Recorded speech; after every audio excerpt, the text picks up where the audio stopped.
All right, and we are back for, I believe, our sixth episode at this point, and we're gonna have a little fun today. We've got the full gang, me, Lotus, we got Skull, Ruthless, and Raptor all here, and we're going to be talking about Disney and Pixar, more specifically, the movies that we liked and didn't like, and while also judging each other for our choices and arguing our points on why we liked them and why we didn't like them. Yeah, this is going to be fun. This is going to be very fun. If you guys heard the little taste I got just prior to this, you're gonna have a treat. All right, but to help them out, so they can have a little more time as well, I am going to start in on Disney.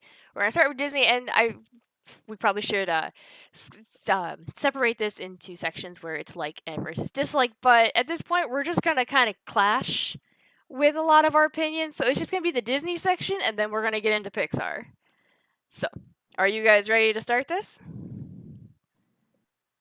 Anytime. Yeah. That works. Anytime. All right, I'm sounds ready. good. All right, so I'm gonna start off with one of the most, to me, obvious ones to pick, but it's also because I'm blinded by nostalgia just slightly, and that is Mulan. And I don't mean the remake Mulan because I refuse to watch that one. But I mean the original, was it 96 one? 1996? Is that when the original Mulan came Like out? that. Something like that. I know it was like during like the 90s it came out. But I have to say, like, the original Mulan that they made, the animated one, is by far amazing. I remember being obsessed with it as like a young child. That I had like the VHS that I basically almost wore out. I had the cassette with all the music on it, and I even had a Mulan themed birthday party for my 6th birthday. It was honestly great. But I mean, what's not to love about this movie? Like, the whole thing with Mulan is just iconic at this point. You see a lot of it. Probably like the original warrior woman during a time when like you're not supposed to be a warrior woman, and it doesn't come off as like what would be now a pretentious message, like a lot of films try to make them out now.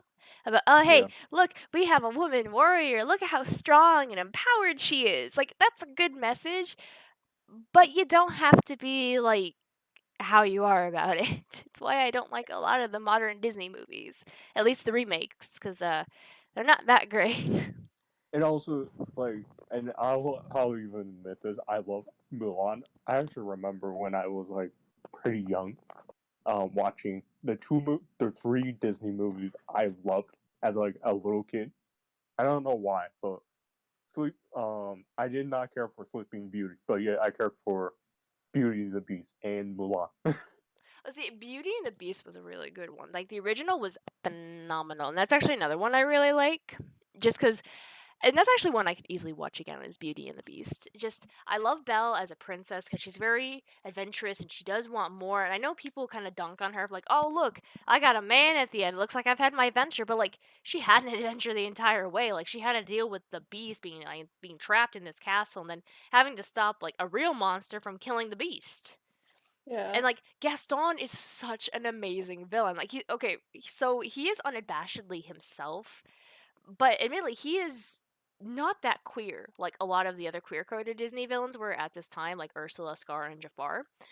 He was very a cishet and obsessed with himself. Like, he's what I would think of a straight jock from high school. Someone who's just totally obsessed with himself and just can't see past himself and obtaining like what he feels is his. Like, I Yeah, I know was it's bad, but it's true. Like, seriously, my favorite line in the movie is when Gaston and Beast are fighting, and right after Gaston destroys one of the gargoyles, he yells out for the Beast to come out and fight, and as he's walking through the rain, he taunts the Beast, and he's like, "Were you in love with her, Beast? What made you think that she'd choose you when she had someone like me?" And I'm like, oh, that line. It's so good, and it carries so much to it, and I just love it. I know it's a bad line for me to like, but like just the way it's delivered and the impact it would have is just amazing. It's why I like Gaston Some so much. sometimes it's just about the delivery. Yeah, it's very Another true. another thing I appreciate is like with the early Disney princess movies, they did something different. They actually had time to like get to know each other. It wasn't just like future princess meets prince. I'm in love. They never talk. They get married. Happy ending. I mean, and to be fair, a lot of that was limitations at the time, too, with time and animation being expensive and not having the same technology that we do now, at least with the Renaissance and the 90s films and whatnot. Because, like, and also if you look at the original tales, it's not that bad compared to what they were adapting from. So, like, Oh yeah. yeah, no, like, don't even talk about Sleeping Beauty. Like, that's an entirely Yeah. that tale. Yeah, Don't even do it. No, no, no, no, no, no.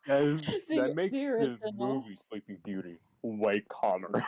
Yeah, like, Yeah. oh, what? Just a stolen kiss? Oh, that's nothing. Do you want to hear? What was it? Isn't it Sun, Moon, and Talia? That's the one you want to look out for. That's the Sleeping Beauty. Well, I think that was like the almost like the very original Sleeping Beauty. That's the one you don't want to read because trust me, it has some trigger warnings, some really bad trigger warnings, very bad ones. Um, no, yeah, like. And that's why I even like Beauty and the Beast because like it's still more kind of faithful to its original fairy tale. Because isn't it La Belle and la Bête, where it's basically a story that was trying to ease young women into marriage with potentially monstrous spouses to try and be like, oh hey, you can fix him. It just takes a little elbow grease. You can manage this just fine, right, girls? I mean, it was during that kind of time, if I'm not mistaken. Right, Skull? Would you know this? Um, I don't really know the historical stuff for Beauty and the Beast, but if we talk about the Hunchback of Notre Dame, I can definitely get into that one. That's one I've never seen. Like, I've seen clips of that one from like YouTubers react and things like that, but I've never actually watched the full movie. Mostly because like I'm afraid that what I've seen and then seeing the whole thing together, I may not like the whole thing together. Mm. If you take this, like, it was made pretty long ago, so yeah. Like, just looking at, like, searching it up, it was like a 17th century tale just by looking it up. So yeah, While, yeah. Um, yeah, yeah, with that one, there's like different adaptations, but I've got to say my favorite has to be the musical adaptation. Not the Disney one, but like I'm Well, talking like an actual on-stage production. that'll be something for another time. But like with the Disney one, Definitely. it's like Hunchback, right? So I can appreciate what they were trying to do because again, it's Disney, and wasn't this made like in the 90s, something like that? Around there. Something like that. So yeah, there's like something of a weird time because didn't they also start experimenting more with their brand and things that they were making, like Emperor's New Groove? Oh my god. I need to see that movie again. It has been way too long I since definitely I've seen that. recommend it, especially after telling you guys about the coming out joke. I Oh love heck that yeah. joke. Oh my Seriously. gosh. Just seeing like Cusco kind of like fanning himself while dressed as a woman, and you can kind of tell he's obviously a man because like his voice is a little bit deeper, even though he's trying to like make it a little more feminine. And plus, it's just like, we're on our honeymoon, and the waitress just like, thank you for coming out in public. Like, oh my gosh. I didn't get that at all until like the previous summer when I was with my family and I heard that. I'm like, oh my gosh, they did that. That's great. I should have forgot about that. It's been so long since I watched that movie, and that was like the third movie Disney movie that I was like down, and I wasn't a big Disney movie guy until like the main big continuity and all that like the books that I was reading like being adapted into the screen, That's the fair. comic books. So Oh, so you didn't really get into Disney until the MCU, basically. yeah. More or Well, I less. mean, there was a bunch of movies that I would watch and be like, meh. I mean That's that's fair. valid. It definitely is fair. Because, like, so, like, kind of going back a little bit to the princess era of Disney when they had, like, just that string of princesses after princesses, I will admit, I don't really care for The Little Mermaid. Like, I don't hate it, but I don't like it either, if I'm being entirely Yeah, honest. yeah. Like, It's okay, definitely like go ahead. it's definitely up there where it's like it's not in my list of bad movies, but it's also not in my list of favorites. It's just kind Yeah. of there.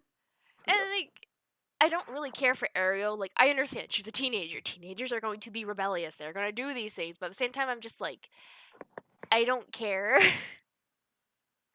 I mean, I didn't even really like it when I was younger either. I'm just like, because I didn't really care for when she lost her voice, which I get why, because she was prized for her voice. So Ursula took away the one thing that could have, like, obviously won Eric's heart, because Eric was in love with her voice, not really her.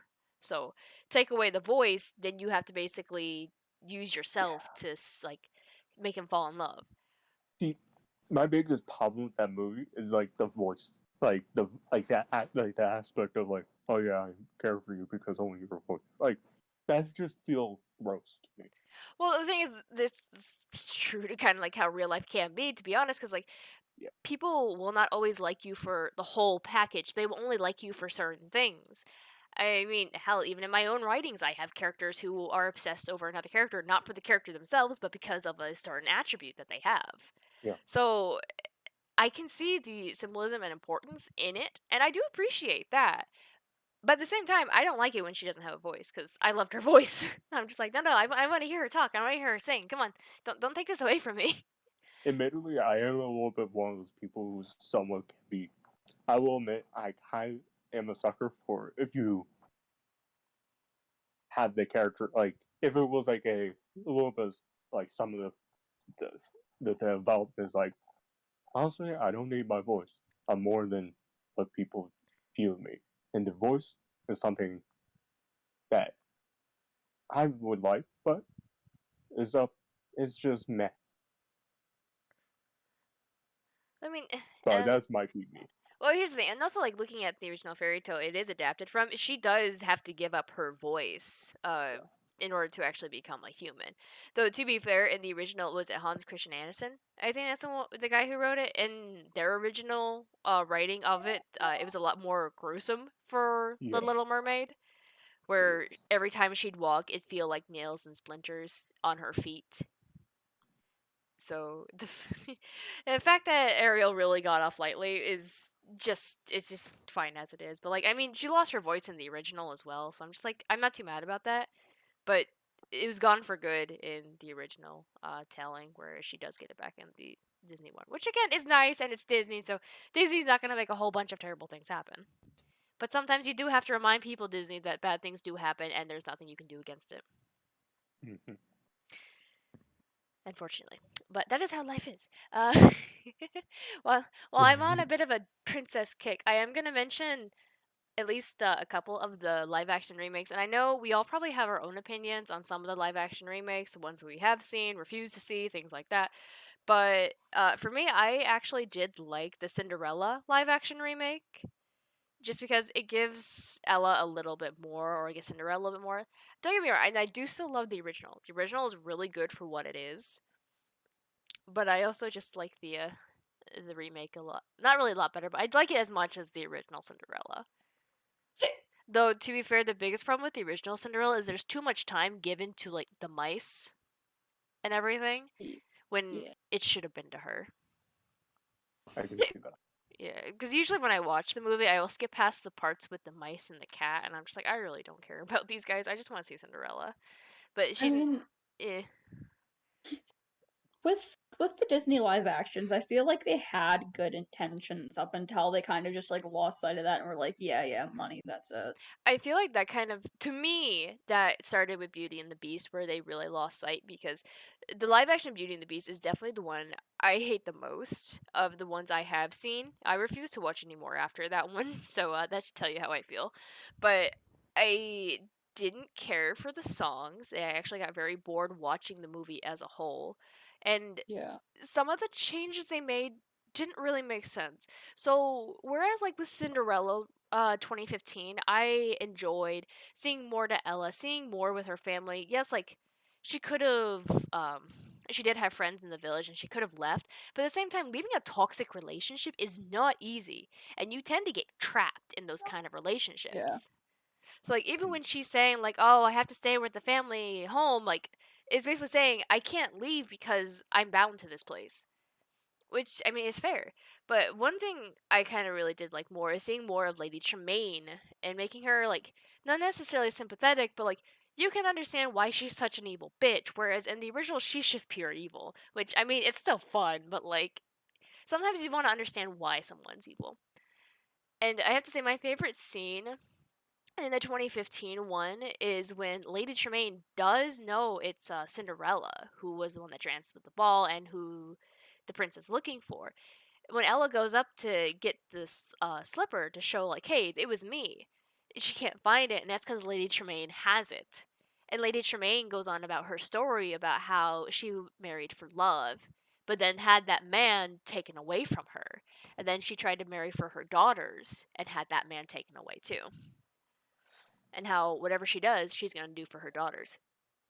So then she takes the slipper and she smashes it. And I'm just like, oh, that's so, like, that was my favorite scene. Like, it was so good. And like, Ella just gives up after that too. I'm like, you know what? I appreciate that. Because like, when you have had like all this hope given to you, and then it's just taken away in that instant, like, what? How else would you react? You'd want to give up too. So like, and I do appreciate that in the end, the mice and the animals do come through to her, like come through for her, like and help her out. But again, like I appreciate it. I really loved it. But then like yeah, Beauty and the Beast where they basically gave Gaston like PTSD where they made him like a war hero, which I didn't care for that. And then they had where Gaston wasn't loved by the whole town, where in the original he was adored by everyone. Yeah, that's the part that was like, Yeah, like remember during the song Gaston in the remake where LeFou was literally paying off everyone to sing along with him? Whereas like in the original they're just like, "Hey, let's just sing about this big ass guy that we all love." Just cuz honestly, he's I would be fine with it if they had like at the end was like someone says, you know that is all a myth, right? That if they did that and did like the whole twist, I would have been like, honestly, that makes sense. I don't know. And then like I don't know, it's just like not having the whole town in love with Gaston was a weird choice just cuz again, it's a poor provincial town. They're going to follow the good-looking guy who seems like he knows what he's talking about, but he really doesn't. Yeah. It's just like, and then like them telling Belle about the curse. That was not good. Because like that just puts a lot more pressure on her to actually fall in love with the beast. So it makes you wonder: is it actually genuine? Is she actually falling in love with him, or is she just doing it to help him out because he's cursed, and so is the entire castle? And just oh my gosh, oh there was a few, and like there was a time like so in the original you see the humanity from Beast as he does, give Belle a small tour, leads her to her room, and does set the boundaries. But in the remake, you have that problem where Beast doesn't care about Belle and would prefer to leave her locked in that tower. And it's actually the guests, not the guests, the servants that let her out, Lumiere and Cogsworth. But that creates an issue where he's not the one setting the boundaries; it's the servants. So Yeah. it's worse whenever like he loses his temper whenever she does trespass into the West Wing. It's like, well, you weren't the one to tell her, and all this other stuff. So it's like you kind of are justified a little bit in your anger, but also not. Like maybe you should have just taken her back to her chamber if you didn't want her out. Like I just don't understand. There's a lot of things in that movie that just annoys me, and I just get so bored because it's basically the same movie but less interesting. Hmm. Because I'm not saying it's like 2 hours, and I'm just like, I don't have time to watch all this. Not when I could be watching the like original when it's like an hour or so long, like an hour and 40 minutes, hour and 30 minutes, something in that time frame. Maybe hour and 50. I don't know. I just know that the remake adds on a whole nother hour, and I'm like, oh my gosh, no. And it's stuff that's not even important either. Oh my gosh. I just hope the Little Mermaid remake is the last one we get. Please let it be the last one we get. It I really probably don't think won't so. be. It probably won't be, but let's just hope that they learned from everything. Like Beauty and the Beast, Mulan. They learned their mistakes and they're gonna move on from it. But they Come probably on, we're won't. we're talking Disney I here. know Disney's in it for the money, but still, one can hope. We're, we're talking They about the don't evil house's learn. mouse. What do you expect? Oh, I know. It's one can hope, all right. One can hope. All right, Eh, but I want to get into one that's gonna probably set a fire to some of you. At least Raptor, I know you're gonna have a fire lit under you when I mention this one. You ready? Okay. Frozen. Oh, So I love Frozen personally. I no. don't mind it. It's something I don't love, but at the same time, like I don't hate on. The one thing I did not care for is like, and admittedly, I will admit this. I don't care for the twist villains from like I don't care for the twist villains from Disney overall, but I can hear your art like hear I can hear someone's argument, and I'll grant this. He's not the worst. Like he's not bad, but at the same time, it was like Disney. Like kind of just copying a blueprint that Pixar had. That's how Well, it kind of yeah, feels. so they of course they got it from Pixar because I mean they own Pixar, so like, hey, we see this, we're gonna borrow it. But so I'm gonna push back a little bit on this and say that a very hot take on this, Hans is actually a really good twist villain. So I love the story of Anna and Elsa, and personally for me, I have also read the Dangerous Secrets Disney story that they had released regarding Iduna and Agnar, their parents, how they met, and the impact of everything. And it puts a lot of things into light, and take what you will about these stories that Disney releases that's outside of the movies and shows, whether you take it as canonical or not. Personally, for me, for some of these stories, I do take it as canonical because we don't have a lot of time in movies, especially, to actually see all this stuff developed. And it's very clear that we aren't really able to see too much of Agnar or Iduna in the movies, and when it comes to the sisters themselves. So any kind of material about the parents, I will gladly take. And I did appreciate the dangerous secrets for the light it did shed on Frozen and Frozen. Well, I guess Frozen too, but more Frozen. About how Elsa was born with these powers, and the people of Arendelle were afraid of magic, and they couldn't really share Elsa's powers with everyone because it's like, oh no, what's gonna happen? we can't. What's gonna happen to our daughter if we share these powers and things like that? So they pretty much tried to keep her under wraps before, uh, at least until Anna showed up and the whole accident happened with Anna and everything, which, again, that is a very traumatic experience for a young girl, for her to almost kill her sister that she loves very much. Like, that is very traumatic. That is something that will stick with you through life, especially when it's reinforced by your parents who do their best to try and help you conceal your powers, but what worked for them. Because the mantra conceal, don't feel, don't let it show was actually something Agnar's father, or one of his, I think it was his father, that his father kind of implemented into him by because I think he was like 15 when his father was killed. I don't remember. I know he was a bit older when his father was killed, or at least died, I should say. We don't really know the full details, but it's really interesting to see that he carries this mantra with him through his entire life: to conceal, don't feel, don't let it show. I have to be the leader that my people need me to be, and how that would carry over into Elsa, who is going to be the heir, and for her emotions are what controls her powers more or less. She does obviously get a little more control, but her emotions do cause it to flare.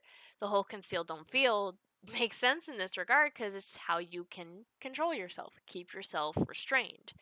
But of course, it doesn't work out because Elsa is not her father, and hasn't been through the same things that Agnar went through. Because mind you, like Elsa's like what 7 or 8, something like that, maybe. Like still a young girl when she goes through that. So the mantra is not going to work for her as well as it did with Agnar, who was a little bit older, and admittedly his father was a little like a lot more strict than he was with Elsa. So yeah, you can see the big differences there. Why it would work with Agnar, not Elsa. So I can understand the parenting style, which is what a lot of people push back on. And for those nitpickers who do say that they don't know where Elsa's powers come from, they literally say in the first like 10 minutes of the movie that she was born with the powers. Literally, the troll asks, "Where, like, was she born with the powers or was she cursed?" And Agnar's just like, "She was born with them." Like, for those who say that they don't know where they come from, fuck yourselves. All right, I'm saying that now. But then, like, you Yeah. have the sisters who are pent up in like this castle all this life. You have Elsa, who's afraid to deal with people, who has a very avoidant personality, as she doesn't want to let people in because she's afraid to. She doesn't want to get hurt, and she doesn't want to hurt others.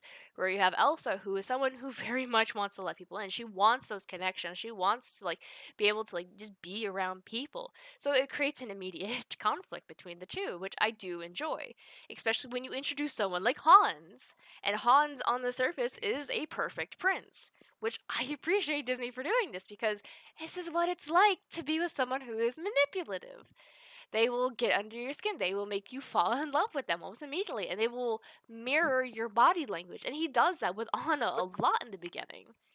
And obviously, like, we don't get to see a lot more of that when Anna is gone, but we do see him as a leader, so you can kind of see this is what he wants.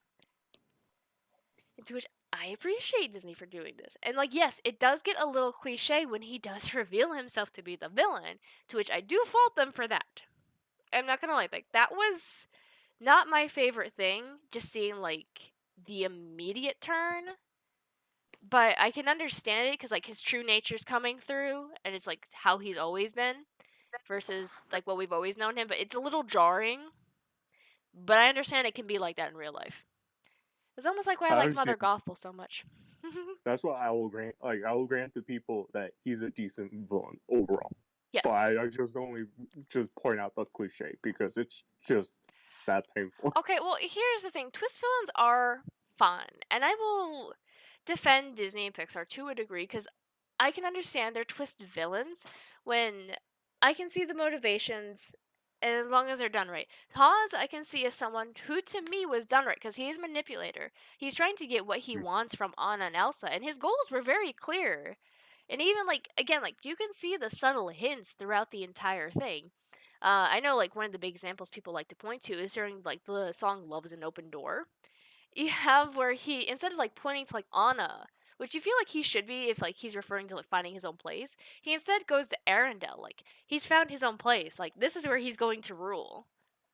Like it's kind of clear in the beginning, and like I love that Elsa's like the first Disney prince, well, Disney queen actually, Disney queen in the lineup to be dealing with like depression. Even if it's the Disney watered down version, I do appreciate that. Let It Go is still a bop. I love that song. I probably like Show Yourself and Into the Unknown a little bit more, but I still love Let It Go. I especially love the French version of the song. Um, and then I have to admit I don't like Olaf. I really Yeah. don't like Olaf. I really don't like him in the second movie either. He's too exponential for me. I'm like, nope, nope, nope. I deal with that enough. I don't need that too. Well, just I think Yeah. people's opinions on Olaf are kind of mixed. They are very mixed. I can agree with that. Like, I can tolerate him in the first movie because he's not like there from the very beginning, and he doesn't talk that much. I don't like his song though. I really don't like his song. But I don't know. I swear it's like I don't know. I get this vibe from Olaf that it's like Disney trying to do what essentially Minions were for. for Illumination, the BS. I don't know. I don't think Olaf was quite that. I think he's the typical Disney sidekick, which is always a hit or miss. Look at the gargoyles from Hunchback. No one liked them apparently. Like I said, I haven't seen it, but like from the few clips I've seen of Hunchback, I do enjoy the gargoyles. But To also, be honest, the only like one of the main reasons why I don't really like Frozen, I don't really like musical movies in general, I it's guess. Disney. Um, Disney's music. Wow, wow, that's a you've whoa. been disowned. I'm sorry. We can't be friends After anymore, Raptor. Like, how can you say it with a lot of Disney's movies that like are mainstream are music? Like a Now whole that I'm looking at it, Frozen's the gosh. only one I've written down that was Disney. Oh my Everything gosh. else is either Pixar or something else Raptor, that you're dead Disney to owns. me. Like We Raptor, can't you're be supposed friends to go anymore. through and talk about the Disney movies you do like too. That's a problem though when all the Disney movies are basically musicals, save for like the outliers. But like even then, a lot of them are musicals. Frozen is just like one of the grand examples of the musical because the music in there just is just fucking amazing. I'm just gonna be honest there. The Frozen music is quite amazing. That's why I don't watch Disney. I Well, Disney's the best stuff. Yeah, Like that's yeah, why like Beauty and the Beast is so good because what is this the Bonjour song in the beginning. Then you have the provincial town like the reprise and just like the Be Our Guest number. Oh my gosh. My gosh. Even Little Mermaid, like I don't care for the movie itself, but I love the music. Like um Part of Your World is such a good song for like the power yes. ballad I Want. And then Poor Unfortunate Souls is just fucking amazing. Ursula is a fucking queen. Oh yeah. Mhm. Oh my gosh, I love that song. Or like even for like okay, so I don't care for Tangled as a whole. I actually get bored when I watch the movie, but the music is really good in there. My favorite Yeah. song is definitely Mother Knows Best. Like, oh my Honestly, gosh. the one thing that was going for that movie is the music, definitely. And my I do parents agree. was obsessed with that movie. I was like, "Are you fucking high?" I was Okay, well, snoring. I'll be fair. With Tangled, I do love Gothel as well. Like, Mother Gothel is in the very similar tier like Gaston is for me. I just love those kind of vain, selfish villains that, like, it's clear Yes. that they're evil because they're just genuinely bad people, but also because, like, there's something they want out of it. And, like, Gothel, she's very vain and she doesn't want to give up her youth and grow old and die. And, like, that's very relatable. Like, if I had the magic flower that could do that for me, holy fuck, you better believe I'd be abusing the shit out of it. Yeah, I can see that. It's just I honestly found the main character kind of boring. I did, yeah. Rapunzel's a little boring. Like, I did like Flynn Rider a little bit, but I also found him a little annoying too. Like, he's good looking. He's probably also the He most realistic man Disney's made in a while. But he I have honestly no comment on this. yeah, I bet you don't. And what was that about you having standards? What? That's what I thought. I have a yeah. very specific type of. Say it. I What dare you. specific I, Yeah. type? What specific type? Is it every single guy? I have some Right. limit. Yeah, you're not winning this. You're not winning this with What us. limit? Yeah. What It's limit? less with fictional men, but like definitely with real people. Okay, that's fair. Because I'm gonna say with fictional men, you seem to be all over them no matter what. Though to be fair, like I said, Flynn Rider is a hottie, so I'll give you that. he honestly gives me like less less screen time feeling of version of Han Solo. That's how he sounds. Yeah, you know, I can see that. I can honestly see that. Now that you I, mention it, I do. it is I'm not shitting on it, but like at the same time, I can definitely like I kind of get that vibe from him. No, you definitely do. For someone who's like very like kind of like self-centered and almost selfish, and only cares about him and his wants, who does end up falling in love with someone else and kind of thinking about them. Though to be fair, Han Solo is still an ass at the end. Yeah, Yeah. Whereas like Flynn Rider isn't. I'm just like, okay, I can see it up to that point, but Han Solo's still an ass in the end. Like he's he still doesn't more. change. He he doesn't like. I will admit, I really didn't. I don't care. I'm one of the Star Wars people who really didn't care for Han Solo. Well, Han Solo doesn't change in the sequels, and I personally view the sequels non-canon bullshit. I mean, to be I fair, even when I was watching like the original trilogy, he was still an ass all the way through. I gotta say I it like mean, this. yeah, kind of. Even the original trilogy, I did not care for him.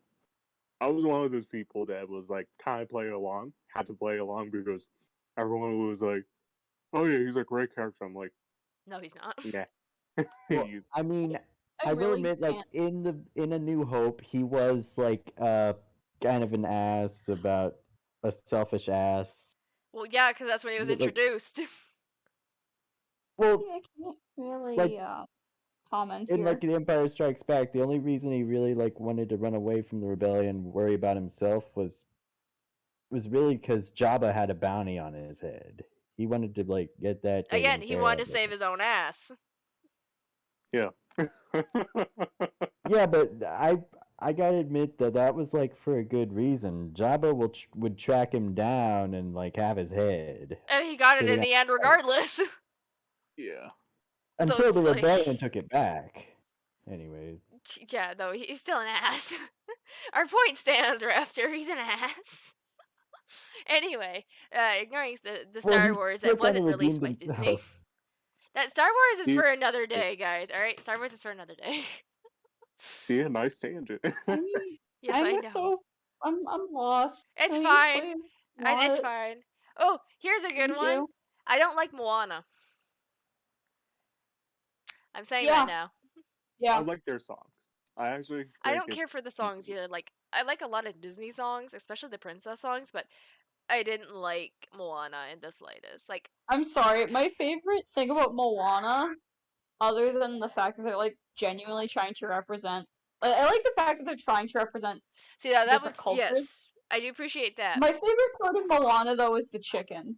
Oh, the chicken. I hated the chicken. I hate, hey, hey. The only thing about Moana I liked personally was at the end where it was revealed that Taka was Tafiti, which is spoilers by the way, but if you haven't seen that, shame on you. Um, no, yeah, I really liked the fact that the island of Tafiti was gone and that Tafiti was Taka and they were the same person. Like that I liked. Honestly, I find that twist villain was like I thought that was like the It's not best even a way to. twist villain though. It's more like a surprise, a plot twist Yeah, I itself. honestly I can see someone say it's a twist villain, but I honestly kind of see it as like a It's plot a plot twist. twist. No, it's hands Yeah, down a plot twist because even though Taka was kind of like the big looming threat initially, the actual villain is more against nature itself because of the sickness and death that Taka does spread. So, while yes, Taka is what they need to get rid of, what the real enemy is time and nature and everything. Like you're going against the environment here. That's like the real enemy here. yeah. I thought that was the part of the story that was like decent, really decent. I thought that was interesting way to It tell definitely a is. story. It was real. I definitely do agree. Like that part was good, but I, as a whole, I didn't care for Moana herself. I didn't like Maui. like Okay, I like the voice actor. Don't get me wrong, but I don't like him. I'll admit I'm one of those people. I kind of thought, yeah, Moana, yeah, meh, but Maui has some moments, some moments. I don't know. I feel like Maui as a whole wasn't enough to redeem it. Even with his moments, like it just I don't know. He got on my nerves a lot more often than not, and then just I don't know. I didn't really care for it. Like I can see it. I it can see it. dragged on a little bit, and then like the songs were okay. I probably wouldn't want to listen to them again and again. I've had to because a small child was obsessed with Moana when she was like barely a year old, so I had to deal with that. But now it's Frozen, and I don't mind it so much. I'd rather listen to Let It Go than How Far I'll Go, if I'm being Okay, entirely that one, honest. I can see it. I can see it. I can see it. Yeah. Granted, it's not the greatest songs, but it's decent. Like I thought Like, they are decent songs, but they're not going to be something I'd want to add to a playlist anytime soon. At this point with Frozen, I just want to let it go, let it go. I want to forget about that movie. Why? It's a good movie. You can't let your hatred of musicals get in the way, Raptor. You're gonna have to get over that one day. Especially if you're gonna be friends with me and Skull. Especially Skull. maybe, maybe I will one day. Yeah, we'll I hold you don't to want to. that. I don't want to say never, but not right Musicals are now so either. much fun, though. That's why Disney's so much fun. Like, don't get me wrong, I like Pixar too, but like Disney's so much fun with its musicals. That's why a lot of my favorites are the musicals, especially Encanto. Oh my goodness. Like Encanto is probably one of the best Disney movies I've seen recently, and like yes, I love Frozen, but oh my gosh, Encanto was amazing. It was literally like a theater production. But like the big screen and animated, it was amazing. I loved it. The music was amazing. The story was fast paced, but it's still amazing. I loved all the characters, even though we couldn't get a lot of development for them. I still loved every single one of them. And like, I know people like to like dunk on Isabella's character for how she's so mean to Mirabel, but honestly, as someone who is an older sister with an annoying little sister, I say that with all the love in my heart, just because we were terrible as kids to each other. I can understand fully well why Isabella would just hate Mirabel for no goddamn reason. Because I Hey was guys, the I'm exact same gonna way. leave early. Alright. I'm gonna leave. I might come back. I'm not sure, but for now, No, you're bye. good. You're good. We understand. It's fine. You're good. It is Mhm. perfectly fine. But no, yeah. So like, I I loved Encanto. Encanto was a lot of fun. I enjoyed it. It's like colorful. It was just, the music was great. I have to admit, like my favorite song would probably have to be Surface Pressure, Luisa's song, and I also did like Isabella's song. What else can I do? But then of course we don't talk about Bruno. It's always a bop. Like holy fuck, that song's good. I'll tell you what, message me your favorite Disney musicals, and I'll I'll tell you probably right now. bite the Start with bullet. Encanto. If you want to get broken into musicals, start with Encanto. Cause like that is Disney musical formula right there, but it did like as like theater, like theater production almost like not really theater Yeah, I production, can but like stage play kind of thing. Cause I can that's tell pretty you much what right it plays now, like. I am going to forget that name 5 minutes from It's now. like one of the most recent Disney movies like come out from the studio. It's like animated. It was like their big one. It was Encanto. I don't think they've come up with anything else. I know Pixar has been releasing some stuff, but that's the most recent Well, one I I know don't from keep up Disney. with their Disney movies. Well, you're gonna have to. Come on, man. Those are the good movies. It's clearly like the only movie you've written down for Disney is one that you don't like, and it's Frozen. And it's only because it's a musical. But if that's the case, you shouldn't like any Disney movie. Oh my gosh. Because almost every single one of like their princess movies is a musical. Hunchback of Notre Yeah, Dame is a musical. Like a lot of their movies are musicals. yeah. Like Is I also don't know what else to expect. Like if it's like a princess movie, I'm gonna be like, yeah, it's a fucking musical. Like, Yeah, like, you gotta expect that. It's kind of a given now at this point with the Disney formula. You're gonna have music and you're gonna have princesses.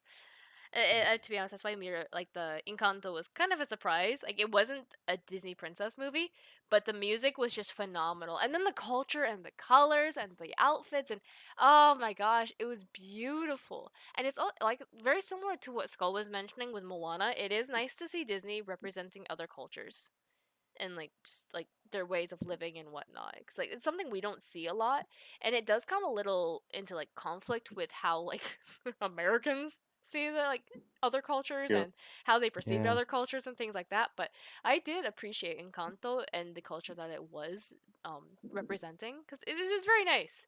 Not something I get to see very often in media, so it was wonderful to see, and I love Encanto for that. It's not one I could like easily watch again and again because I do get bored a little bit actually watching the movie. But it's only because again, small child likes Encanto, so I get bored watching it after seeing it I over sup- and over and over again. I suppose I'd watch it as someone who takes an interest in other world cultures. I do recommend it. Again, like I'm not of that culture, so I can't say how accurate it is. I mean, I've heard it's really accurate to like Colombian culture. yeah, Yeah.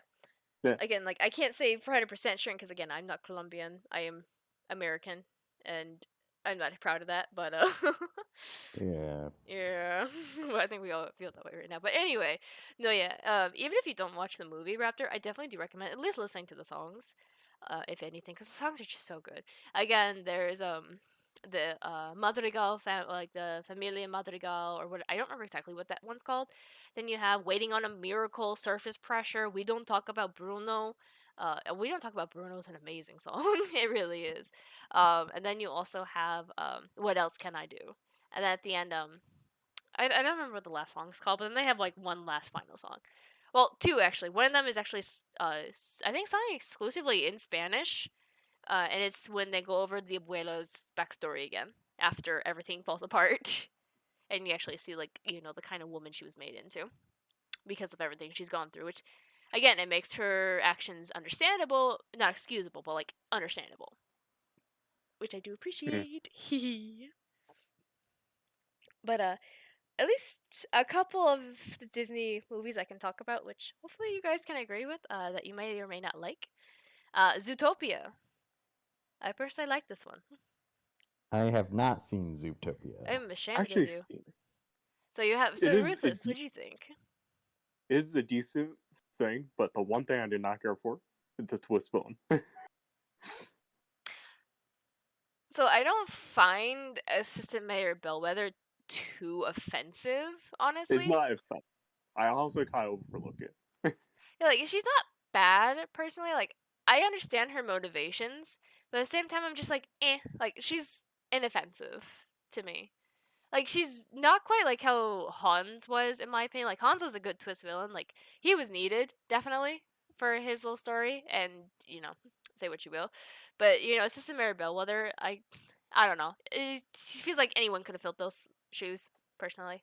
I I honestly thought it was like Disney. I kind of felt with that one. They were like, okay, let's try to juke you Well, I into think it was like, just more like they're trying their own formula because again, it works well with Pixar, and for all we know, like they could be wanting to try different things with their storytelling, and that does happen from time to time where yeah, studios do want to try different things, and if that is what they're trying to do, then I commend them for at least trying because it's not always easy breaking the formula and trying to do something that you may not always be accustomed to, especially with stories that may not always require a twist villain, or if you're trying to put a villain into a story that doesn't necessarily need one. At least, to be fair with Zootopia, I can see where a villain would be needed since it's like a buddy cop kind of thing, and you're trying to figure out what happened to the animals and who's causing it. So, like, you kind of need a bad guy. So, I can kind of see there where you would need one. But, yeah. yeah, no, I feel like Assistant Mary Bellwether could have been anyone, but they just wanted to, like, try their hand on a twist villain, like, getting us to care about someone who's actually a manipulator. Which, again, it worked for Hans, but, I don't think it worked with the sheep, to be quite honest. I honestly see if I would with the whole thing, I would done like there would like maybe maybe it was like if they do it into like yeah like Mayweather is part of a whole organization that was wanting to change it to a different era. That might have been like a little bit better, in my opinion. Might be a little bit better and make it into a whole organization that's systemically trying to Well, I mean, to be fair, I think the change it. small organization worked because that's how it usually does start. Is it starts out small and then Yeah, slowly grows bigger. And to be fair, she did kind of get what she wanted too, with how prey and predators were separated for a time, and that prey were more on top than the predators because the predators were put down just for what they were, or like people afraid they'd mm-hmm. just go savage. So to that, I do appreciate what she was doing because she was able to manipulate the people and to an extent Judy as well, with like because Judy was the one that initially messed up in front of the press, and Assistant Mayor Bevel didn't really do much to stop when it really did start taking off. I mean, hell, she was putting Judy as the face of the ZPD, a prey instead of like trying to ease things over. Like that was her idea of easing things over, like trying to here, like, look, pray. We're on top now. You don't have to worry, kind of thing. It's like it's something that does make sense, and like even there are some like subtle hints if you're looking for it, because the ram Doug towards the end, who's actually making the serums. If you look in her office next to the telephone of Bellwether, you see Doug's number. Mm-hmm. So like again, it's those subtle things that I feel like we're not really looking for much anymore. We're just kind of looking at the big picture. And I think that's kind of like hindering the whole show don't tell kind of thing. Because we're just kind of expected to be told this is the villain. And instead of looking for the signs that this is the villain, that this is the real one. Like, Honestly, I don't mind subtle hints. I also don't mind it. It's just I thought like her as like a villain, it just doesn't feel. Honestly, it might be another thing that might be me thinking this. It just doesn't feel like a strong villain. well, a strong villain can be about anything. And I know Disney, it's a little, it's a little hard to say what's a good villain nowadays. Yeah. Because we are quite in an era of villains where we want to see sympathetic villains where we understand their perspectives.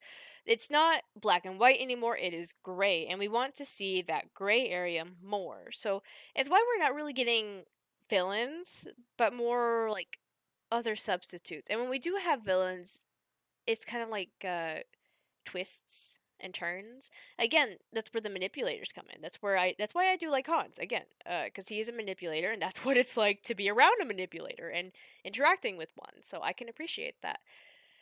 But with Bellwether, it's again she's meant to be like a wolf in sheep's clothing, literally. Like, she's supposed to be like the shy, coy one, last one you'd expect, because again, that's how it can be in real life. It's always the last one you expect who has the most malicious intent, because they know how to hide it. Yeah. So, like, to that extent, I can understand the twist villains.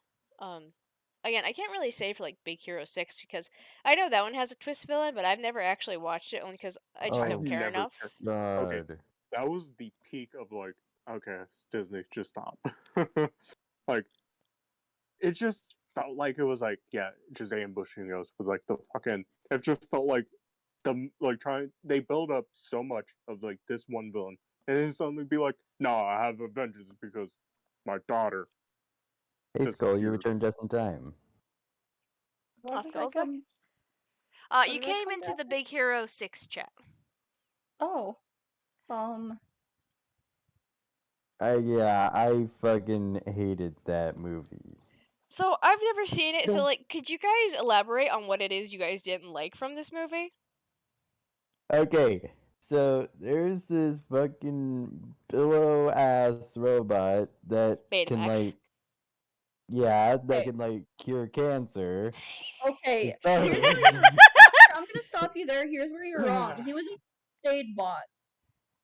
He was designed for first aid in disasters and stuff. He was not designed to cure cancer or anything like that. Let's say, my Well, understanding yeah, of but that might as Betamax well. was that he was meant as like a companion.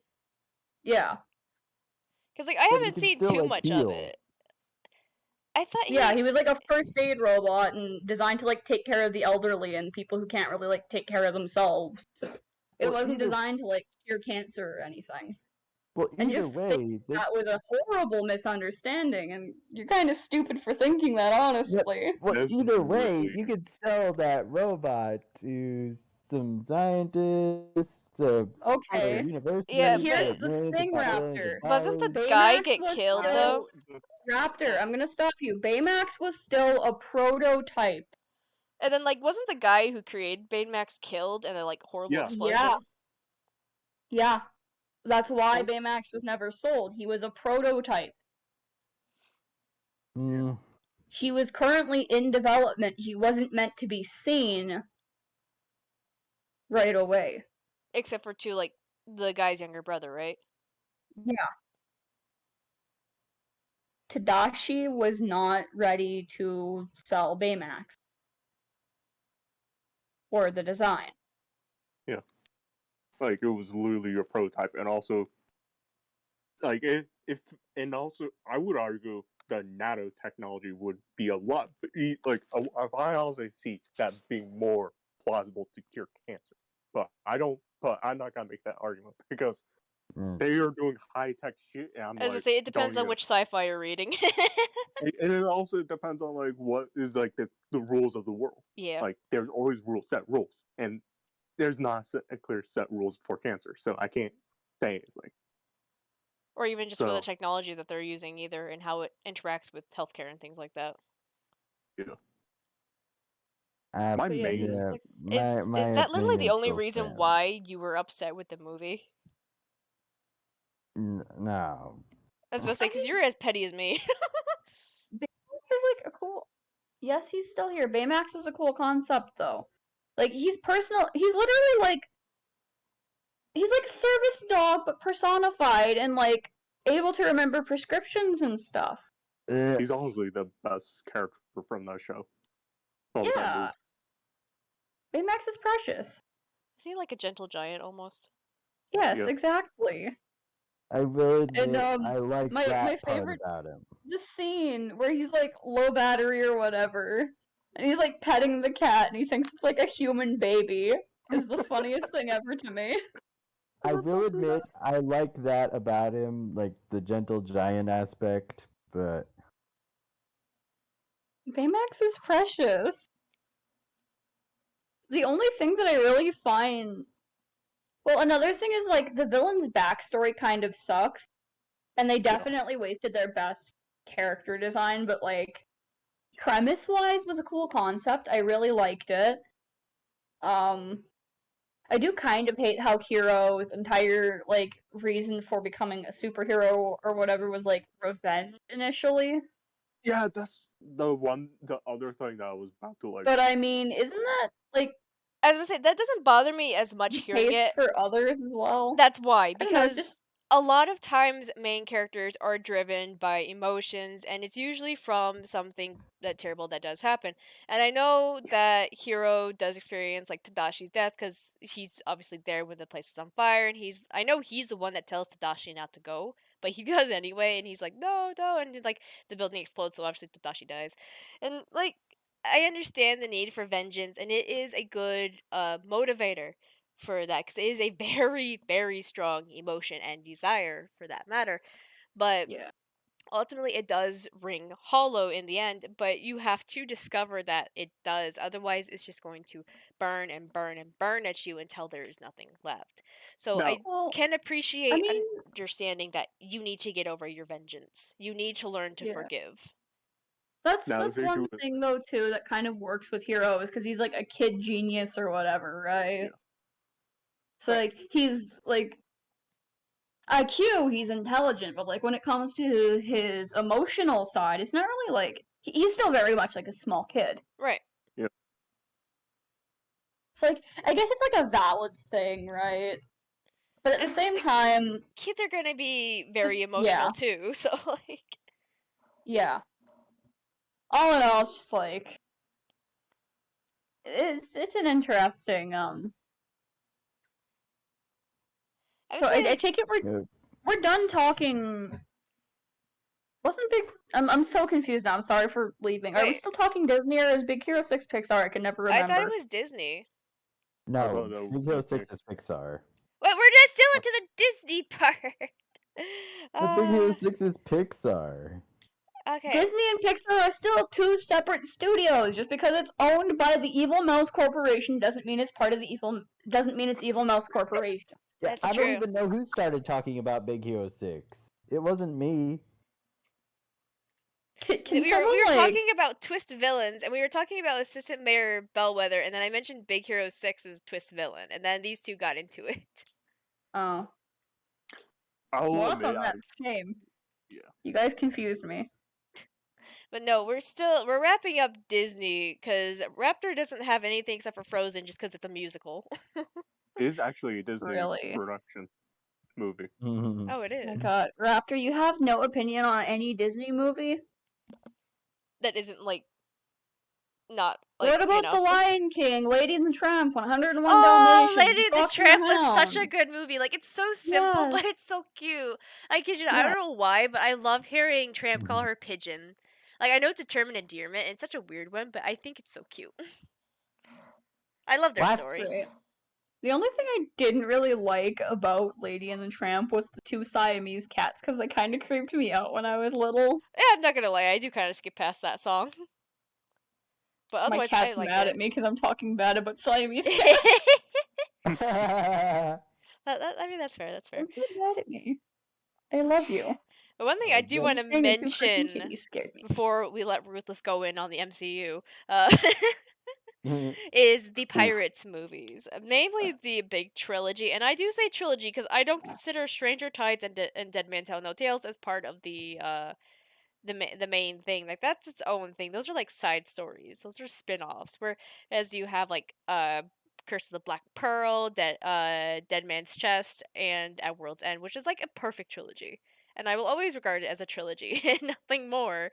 Um, but I love it. It is the perfect set of movies that does foreshadowing so well, and I love it. Like the setups for all the smallest of things is just so amazing, and not to mention the music is fucking phenomenal. I love the music with Will and Jack's fight scene. The way that the music syncs up with the slashes of the sword and how it clings, and just seeing their personalities on display, and not to mention Jack's big entrance in Curse the Black Pearl is the most iconic entrance ever. I'm sure you guys have all seen gifs of that where he's on the boat Oh, that's sinking as it's approaching the dock. Please I tell have me not you guys, seen that. how have you not No. seen that? It's like the most iconic thing ever. I haven't haven't watched any of the Pirates movies. The only thing I know is the It's Jar of like you Dirt. could literally make it like gifs of that. There are memes of that Yeah. scene. Yeah. All I I know have are not. all I know is the Jar of Dirt. I'm so ashamed of both of you. Ruthless, I I can know at least say I'm proud of you. I'm not a movie watcher though. Well, You okay, here's the thing. know Ruthless, this. have you seen the Pirates movies? I have not. I mean Ruthless, not Raptor. Raptor, I know you haven't. Yeah. I've seen all. I think maybe last two I saw halfway through. Okay, so my question is, as a shitposter as you are, have you seen like all the memes of like parts of the Yes. movie? Okay, so yes. Yes. And they just kind of like The pop That's Jar of up actually Dirt. randomly, how. don't they? They just kind of pop up. That's yeah. That's actually how I got myself watching the movie. Ha! Ha! And also, to be fair, along with Skull, I'm not really much of a movie watcher But here's the either. thing, they pop up randomly in Pinterest, in fucking GIFs and everything. Like, they are so random if you just brought up. They're just I'm there. not like I I don't I know. still haven't seen it. I'm so ashamed of Honestly you. like I'm only just now starting to like come out from under my rock of a lot of things. Like I only just started using Twitter like not long ago. Pinterest, I've only really ever looked at like art stuff, very specific. Shame, shame, shame, shame. I'm And so I ashamed. really only browse Pinterest when I need like inspiration for Minecraft houses to build. Oh, you make me You ashamed. use Pinterest for that? That's disappointing. I'm not the only one! Yeah. Hey, I There's see so like many there's so speed many builds better and image. places to look. I Well, I see like Yeah. speed agree. builds and images that yeah, 'cause I want to come up with my own like original thing Oh, if you sometimes, want the and inspiration then just go watch Hermitcraft. Or even Yeah, fucking Google. Like Google search probably even be You know, better. I kind of have to agree with yeah. Ruthless on that. Google search is a lot better than Pinterest with the Minecraft stuff. Pinterest is for like I'm sorry, Pinterest essentially is supposed to be for like moms sharing recipes. That's literally what it was designed for. That's until you let me Yeah. get my hands on it. I find a whole bunch of fan art, and I'm like, fuck yeah, let's go! I mean, it's kind of become a place for artists now, but again, when it comes to looking for reference art and stuff, at this point, I'd be better off just looking on things like DeviantArt or Twitter. Oh dear. And I don't like oh DeviantArt. god, DeviantArt. To be fair, everything's on Twitter first, and it goes to Pinterest. I've noticed that. But anyway, Yeah, despite my shame in you guys for not watching the Pirates movies, I do recommend you guys it's do. it's on my list of movies. Need to bump it up because I can tell you right now, it's some good ass shit. I have to say, my I favorite characters are definitely Barbosa and Jack. Like Barbosa in the first movie is just fucking phenomenal, and I'm so glad they brought him back for World's End because I'm not gonna lie, Dead Man's Chest was kind of dull without him. I also don't care for Will too much, but I do appreciate his arc, both him and Elizabeth, which I don't care for either of them. But I do love Jack because Jack is just everything. I love Norrington. I know a lot of people don't like him and say that it's kind of creepy that a grown man likes a little, like, a person younger than him, but, like, take into account what period this movie's supposed to take place in. Like, it's not meant to be, like, totally modern. Especially like Yeah. especially when you see like all the dress design and everything, like you can tell it's Yeah. meant to be like in the past. yeah. Oh yeah, So definitely. like Caribbean. Norrington, I remember why I haven't watched the movies now, or why I why? haven't rewatched them. I remember watching one of them when I was little, but Davy Jones like scared the crap Oh, out of me as I a kid and love just Davy completely Jones. dissuaded me from watching the movies. Well, I do recommend doing like because Davy Jones is actually one of my favorite characters. I feel really sad for him because like he's caught in like Calypso's grasp essentially. Like you can tell he's trying to break free from that love, but then he just falls right into it, and you can tell she enjoys it. She enjoys manipulating him, and I feel so bad for him. Because even in the end, he loses it all, and I feel so bad for Davy Jones. He's definitely one of my favorite characters. He wasn't my favorite at first, but he grew to be my favorite. But I definitely do like Norrington. Again, like I understand like the age difference is weird between him and Elizabeth, but again, it's supposed to be like what the late 1400s, Yeah. something like that. I don't That's a, remember exactly. It's somewhere I mean, if in it's that a time area. period, it's completely valid. Yeah. I fucking hate manipulative people as well.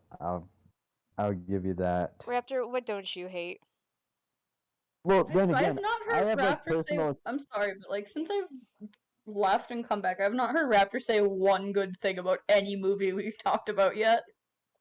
Hey, Yeah. There's some Pixar movies I like. Yeah, but not Disney because you don't like musicals.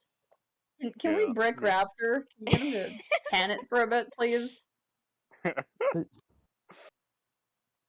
I mean, encourage it a little bit. This is most he's talking into like 6 episodes. uh, anyway. I mean, Emperor's New Groove's Disney, right? I remember liking that. Okay. And Emperor's New Groove is one of those movies that I genuinely forgot existed and thought I made up as a kid.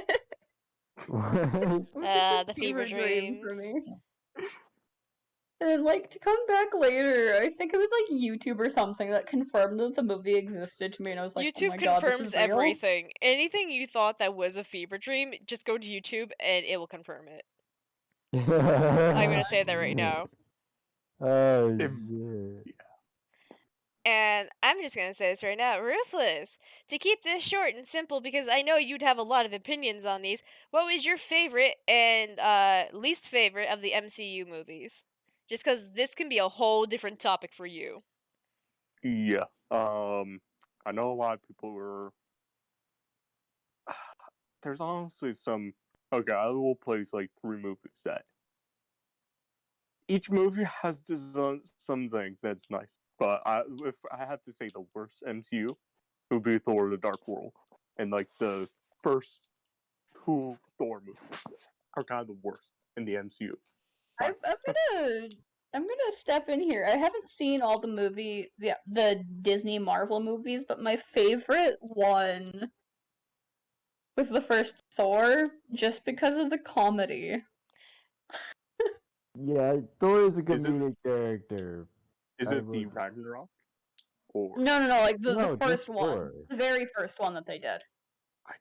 don't? Wait, But is it the one is where he was at least thrown out of Asgard? Yeah, He the that's was first thrown one. out of. Thor. Real? Yeah, Is he it was the thrown out of the Guardians of Asses. Oh my gosh. The, There's so much um, disappointment, and I cannot express it. I'm sorry, I had to make that joke at It's least not even a once. good joke. I'm ashamed of no. you. The first Thor was the one where he gets kicked out of Asgard and then Loki tries to take over, fails, and gets mad and goes to Earth to try take it over and fails. Doesn't he also need to learn like humility too in order to be able to use his hammer again? Yeah. Yeah, Yeah. that Yeah. too. The coffee mug scene is great. I want love another. the coffee mug scene. I want another. Fun thing is that the smashing coffee mug wasn't actually in the script. That was an improv thing that he did. Well, and they funny kept it in. enough, Really, I with love that. with the Pirates movie, the jar of dirt scene was all improv too. Like a lot of people assume that everything in that movie is improv to be fair. I Oh mean, my it's gosh. Johnny Depp. It is I Johnny would Depp. not be surprised. Johnny Depp's amazing. Yeah, My he's least really favorite. good. I think my least favorite Marvel movie that I've seen so far was the third Iron Man. Iron Man 3, remind me. Is that the one where he has PTSD? Yeah. That's what I thought. I found the kid kind of annoying. So, I get they were trying to do like character development, but yeah. no, I get you. So this might be a bit of a hot take, and I know people probably have mixed feelings on this, but I don't like Endgame. I haven't seen it. Let's not talk about it. Honestly, I can see why. Like now, did you see everything everything before or I've seen a good portion of a lot of it. Some things I haven't really seen the Thor movies. Unfortunately, I saw the Doctor Strange movie kind of leading up to it, where it does discuss the Infinity Stones and things like that. And I briefly remember seeing Thanos appear. I think it was like early in the Avengers series, which I did yeah? watch a little bit. I think I stopped watching the Avengers after Civil War, where obviously where they have to register with the government, and it's the whole thing between Captain America and Tony Stark, where like sides clash and whatnot. I remember seeing, I think, Spider-Man Homecoming, the one where like Yeah. he's with Yeah. Tony Stark and things like that. But I didn't see the lead up to Endgame. I know the story though, because again, like comics and just spoilers in general. But watching the actual Endgame movie, I was not very happy with it. Just because personally, I don't like stories when they bring in time travel as a way to fix everything when everything has gone wrong. Um, Yeah. I do I can see remember. that. Honest, I do appreciate that they at least tried to fix things right off the bat and tell Thanos is just like, hey, guess what? They don't exist anymore, so you're stuck in this timeline, Yeah. which bothers me because you still have people trying to fix things, and it's like, dude, nothing can be fixed. Move on. And like, then you have the people who do move on and are happy with their lives, and they're not allowed to be happy because these people who aren't willing to move on aren't happy. Like, I get it, you lost people you love, but like, that's also just a part of life. Like, you're gonna lose people that you really cared about. Like, the best you can do is move on and not obsess over it. Like, it's tragic. Yeah. I'm not gonna lie, it is motherfucking tragic. Especially when it's like kids and family members and all things in between. Like, it is very sad. And still, like, I can understand that, but like, I just, I don't like it. I don't like the idea of going back to just fix everything when they could have just moved on. They could have, you know, actually have completely started anew, completely moved on, but they chose not to. They chose to try to fix the past. And I'm like, I don't like it. I don't like Oh, things like that. and admittedly, honestly, I don't know. The only like with the Avengers movie I've seen, the only thing I remember from it was the just when it comes to Marvel movies in general, seeing Loki be used as like a punching bag after Gosh. trying to be like a smug jerk is just the funniest thing. it is. yeah, Also, honestly, I'll have to see Infinity War and Endgame again because I remember like watching Infinity War at a drive-in theater. I fell asleep during the movie, and I didn't get Endgame 100% when I was forced to watch it, pretty much. I mean, if you fall asleep watching a movie, is it really worth trying to put yourself through the suffering to watch Well, it That's a if well, good then you're bored again, question. enough to fall asleep the first time? well, here's the thing. It was late at night when we were watching it. We were watching it at a drive-in theater. We were on a comfortable blanket. Well, You here's the know, thing. A good movie will be able to keep your attention no matter what. Cause like, there's mm, movies later I fall asleep to just cause I've seen them so many times and like the wow factor is gone. But if it's a brand new movie and it has my attention fully, I'm not going to bed. Like, my attention is and gonna be on that movie 100% no matter how tired I am. and honestly, and also, there's a lot of the MCU movies that I have not seen. Like, I've Yeah. only recently started watching them from the very beginning Here's Yeah. the to. thing. I feel like if you know the Marvel universe enough, at the same time, like you'll understand a fair amount that's what's in the MCU. Because I haven't seen every single one of them. Obviously, I have had spoilers to them and things like that, so I know the key points. But I also know enough from the comics as well of what happens. It's why, like, again, like I've seen a fair amount of like spoilers from Infinity War. I know the whole thing where they're trying to stop Thanos from erasing half the population, which again, of course, she mhm. does. And again, that's why I say like it's sad. Like yeah, they lost a lot of loved ones, they lost a lot of heroes and things like that. But like it's gonna happen Well, Yeah. I there's eventually. got some key Honestly, points that I with know. the movies There's and a stuff, lot I think I'm at the point now where I'm just gonna like read the comics instead. yeah. I'd probably be better off. You probably would be better off. The there's a I lot of will key admit, points that I know. Some key points that I know, I don't know them. There's a lot of key points that I need to catch up on, though. and also another Going thing back to I Go ahead, yeah, Rufus. another that, thing go that's ahead. just kind of messy with like the MCU is kind of like if I will admit when you brought up that point, you kind of reminded me one thing that I didn't care for the Infinite. Like I never really cared about the Infinity Gauntlet storyline, and even in the Marvel storyline, I didn't care for it because the execution of this story. Hmm. But Yeah. I appreciate what they're trying to do with the movie. But I will admit I'm more of it, and I will admit this. I prefer DC a little bit more with the comics. But the movies, no, I much rather I Providing watch. they're not writing certain what if scenarios. Yeah. Yeah. Like One The thing comic that writers are not very good about that kind of risque material. one well, thing that I'm like really not looking forward to coming up is Deadpool being Disney now. Oh, and then basically like yeah. sanitizing it.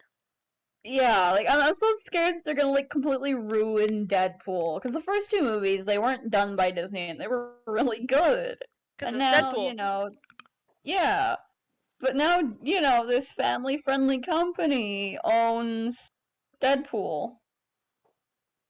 Yeah, that's Yeah, worrying. yeah, yeah. I still Yeah. need to watch the Deadpool movies because the Deadpool movies came out around a time when I wasn't allowed to watch R-rated movies, and I like don't think I've that only stops seen the Skull. PG.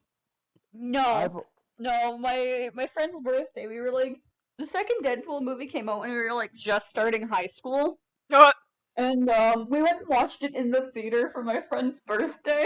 that's great. I That's even fucking told my great. mom like, "Hey, we're gonna go watch this R-rated superhero movie at the theater." And she was like, "Cool, have fun." Oh, that's great. I love Deadpool. It's I've only I watched the granted when PG-13 I Deadpool movie, and it was fucking granted when I went hilarious. to watch it because I hadn't watched the first Deadpool movie yet, I was lost context wise, but just like rewatching them both was great. But I watched. kind of off topic. it Disney was a little movies. yeah Disney. Ruthless. Is there any other in the MCU you'd like to talk about? I know we got off on a little tangent regarding Endgame and that kind of stuff, but like what about the ones? Did you like any of them in particular? Any that you really particularly hated, or Honestly, there's some elements of each of them I like. Like, I'll admit there's some the good movies. They're just good, but there's some elements that just make it good. Like the ending of Captain America, very good, and like the beginning of Captain America, loved it. How Steve Rogers is like the inspirational type of hero who who wants to stand for a idea and is kind of more a optimistic hero. And I love that. I kind of wish there was more optimistic heroes. I just thought the Red Skull villain was like meh. I can't say anything here. no, you can't. I mean, I've watched the movie, but I'm not gonna say anything. Were you more distracted about how Listen, hot he was? oh, okay, begging harder, Here we I'm begging go. harder. pretty sure I was messaging you guys like as I was watching the movie, or, like messaging in the server. You might have. I don't remember that personally, but you might have. I don't know. I was Uh, You talking might have. to someone and simping hard. Yeah, I'm not surprised. oh my But god. What? so you'd probably say that out of a whole for the MCU, there's just it just depends on the movie, and that there's certain elements you liked and other elements you didn't, pretty much. Yeah, Guys, have and you like I will seen admit, yeah. Loki yet? And if so, is it worth watching? I could not tell you.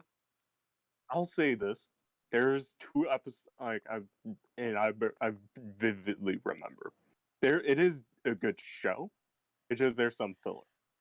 Like I'll Eh. admit the Disney Plus model with the Disney shows like the MCU ship, those feel Yeah. like a elongated movie.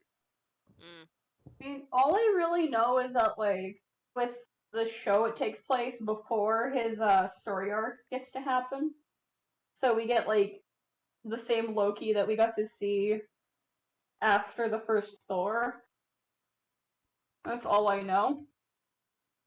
Yeah. Okay. Also, Honestly, alternate timeline. honestly, the I think that's like the one of the good Disney shows. The other good Disney show I was able to enjoy, but recently they just had a filler episode that was like it wasn't egregious, but it was a little bit of a downgrade than its usual quality. Miss Marvel. Oh. I know with like Anything. the shorts, the shorts and stuff. I watched Agent Carter. Yeah. Um, I learned that I have a very specific Well, I kind of had like a rough idea before, but I definitely can say when it comes to strong women who can kick my ass, yes, please. Oh dear lord. Oh Alright, Yeah. hello god. Ghost. When did you get in here? Fucking fireworks. Fucking What? assholes. I Wait, said what's up? when you said strong women that could kick your ass, you remind me of Ghost. Oh yeah. Oh Do we god. want to remember the Garnet picture he posted earlier, or they posted earlier? They- Yeah, let's there's your I'm example. not surprised. Oh. Low-key, I'm not surprised. What? I'm not surprised either. I've I feel like I've I'm gotten being up judged. You are being judged heavily. so judged. I have Was- like no response to that shit. Yes, yes. So before we move on to Pixar, Skull, you were gone for a little bit, so I want to get your opinions on a couple of things. Okay.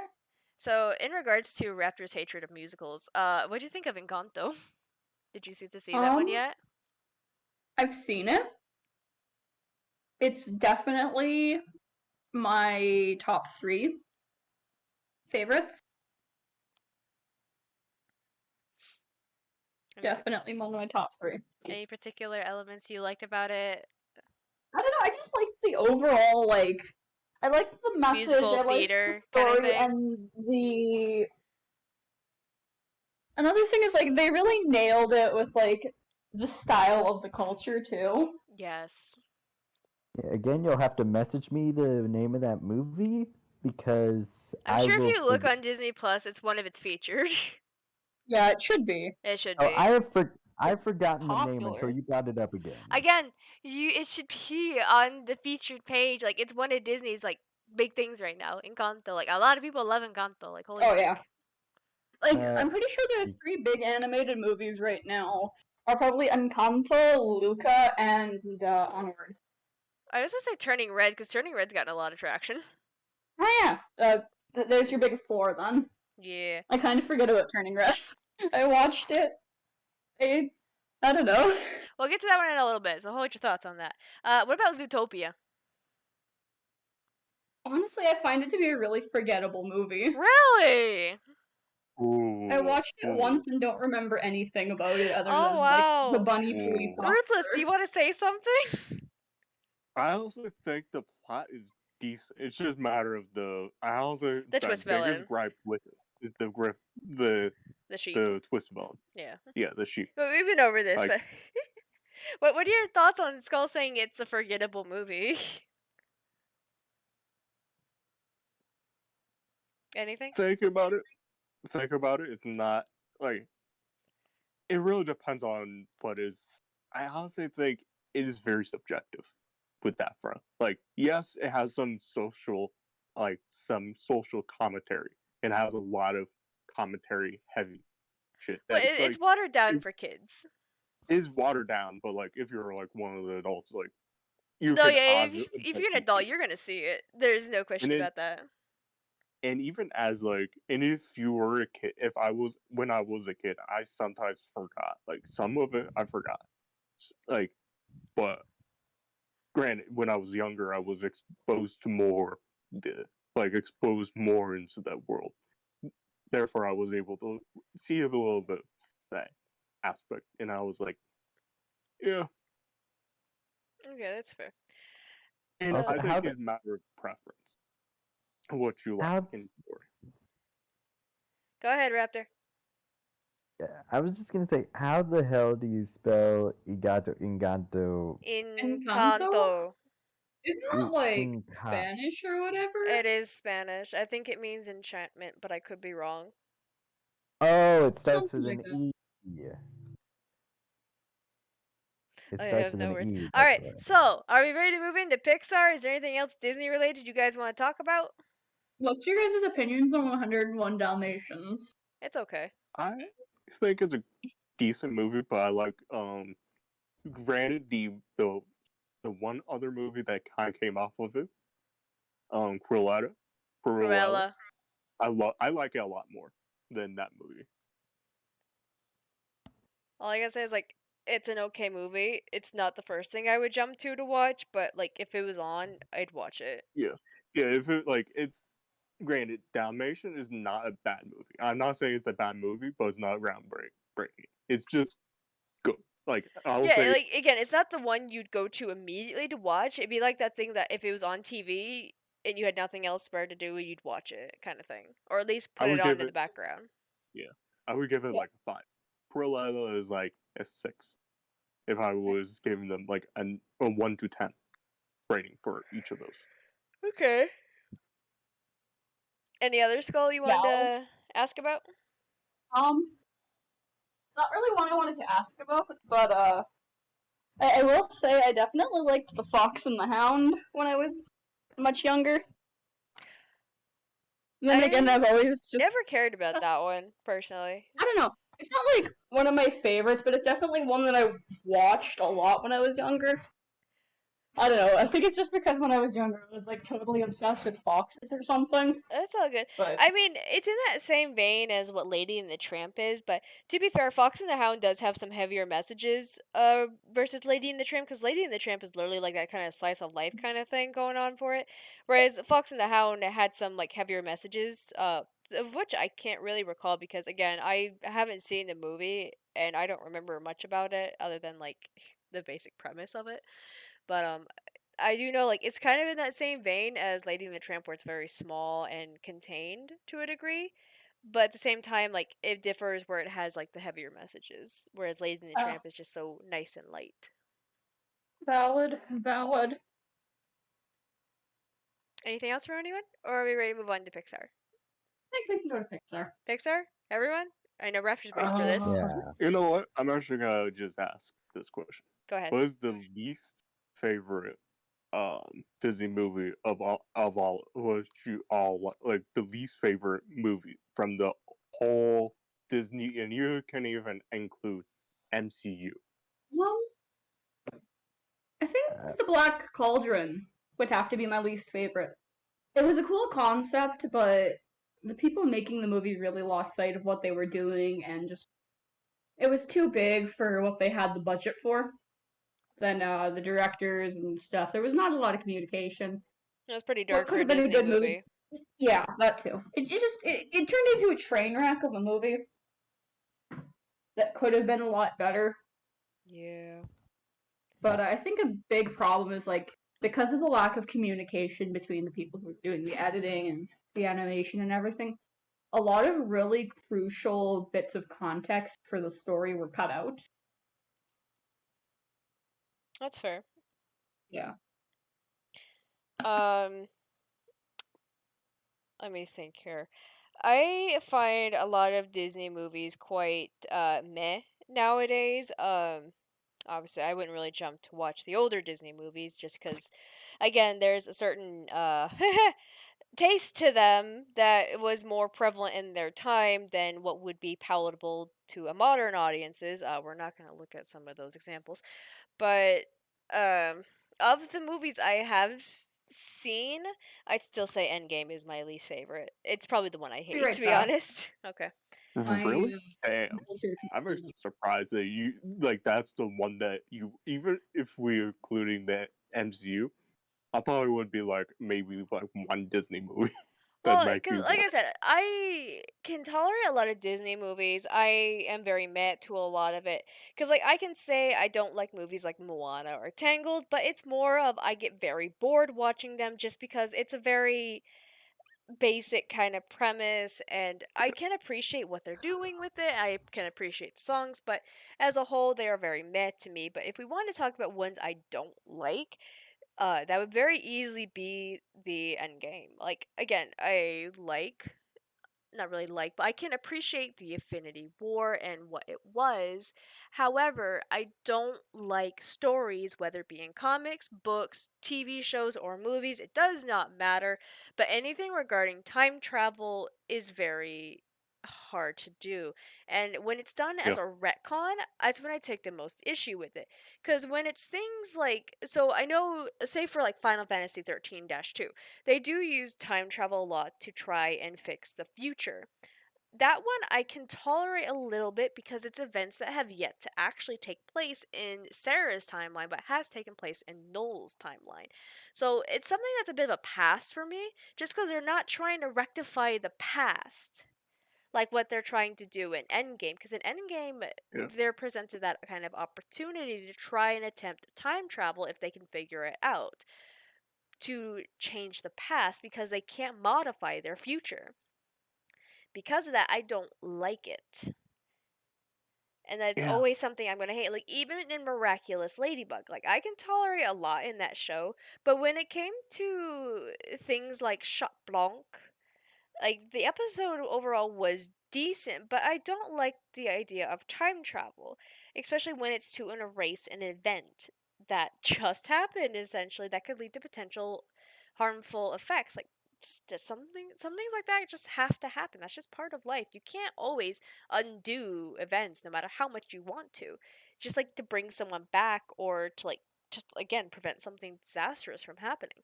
That's why I don't like Endgame as a whole because it feels like writing yourself into a corner when you have to use time travel to basically undo the bad thing. Yeah. And like I understand everything has to go back to the status quo more or less and you have to get your happy ending, but again, it's superheroes and superheroes don't have those happy endings. Like there's probably like you could probably list a lot more examples than me, Yeah. Ruthless, because I couldn't list any. But like, there's a lot of tragedy and terrible things that happen in those comics. Obviously, the one I know the most, just because it's been kind of shoved in my face a little bit, is the with Gwen Barbara Stacy. Gordon, Oh The yeah. Killing Joke, Yeah. where she gets shot Yeah. and she's initially paralyzed, but then they retcon it where she's not. I Like, honestly, okay, the Killing Joke is kind of like, it's honestly one of those weird mess. Like it was supposed to be like a Black Label comic where it's like I do remember it non-canon, was supposed to be non-canon, but then like they liked it and they made it canonical. and that's So the part that yeah. killed me. Is like some of the aspects of it, like the fucking Batman X, what's his name? I think it was in that comic. Was like that whole romance was like a thing. And I was like, no, no, Yeah, no. it's hard to say because it gets a little muddled with the comics. But again, with Endgame, no, I just didn't like it. I didn't like how they were trying so hard to bring back everyone that was taken away from them when so much time has passed.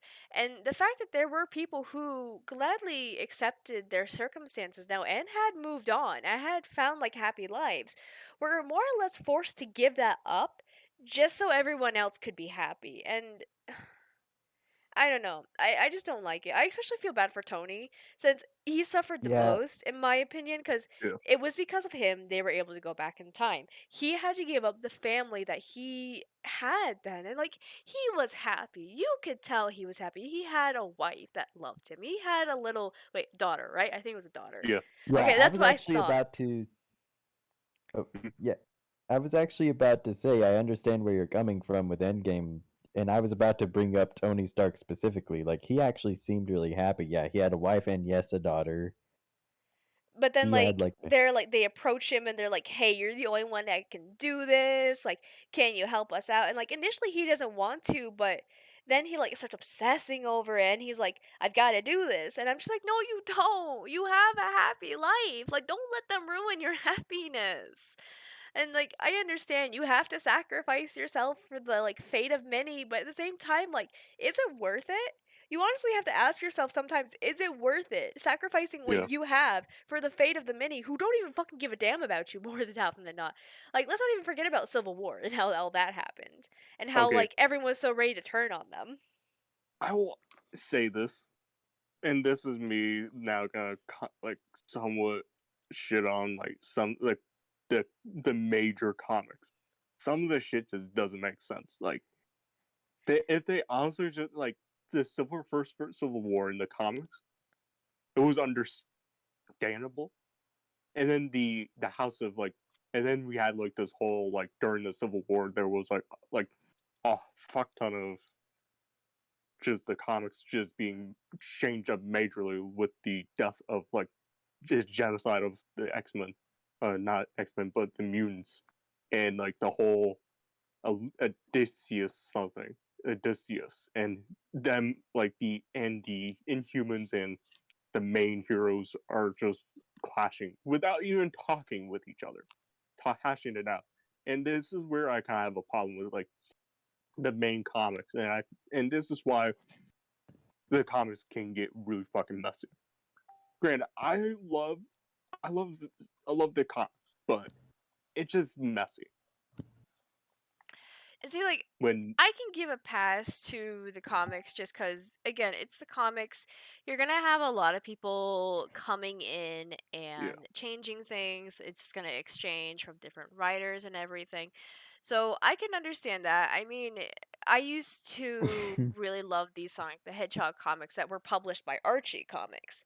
But after the legal issues, those were discontinued and they had to start fresh, essentially. So I can understand where comics can get messy because you have a lot of different ideas and people and it passing hands and things like that, and people come in wanting to make their ideas canon and things like that. So I can understand where it gets messy with the comics, and I feel like people who read the comics have to kind of adjust to it constantly changing. yeah But when it yeah comes to media consumed through like TV and movies in particular, there's not a lot of room for that kind of constant change. It would yeah kind of create like a sort of whiplash that comic book readers I feel are a little more accustomed to, especially of those of Marvel and DC, with all the different yeah like what ifs and this and that and so on.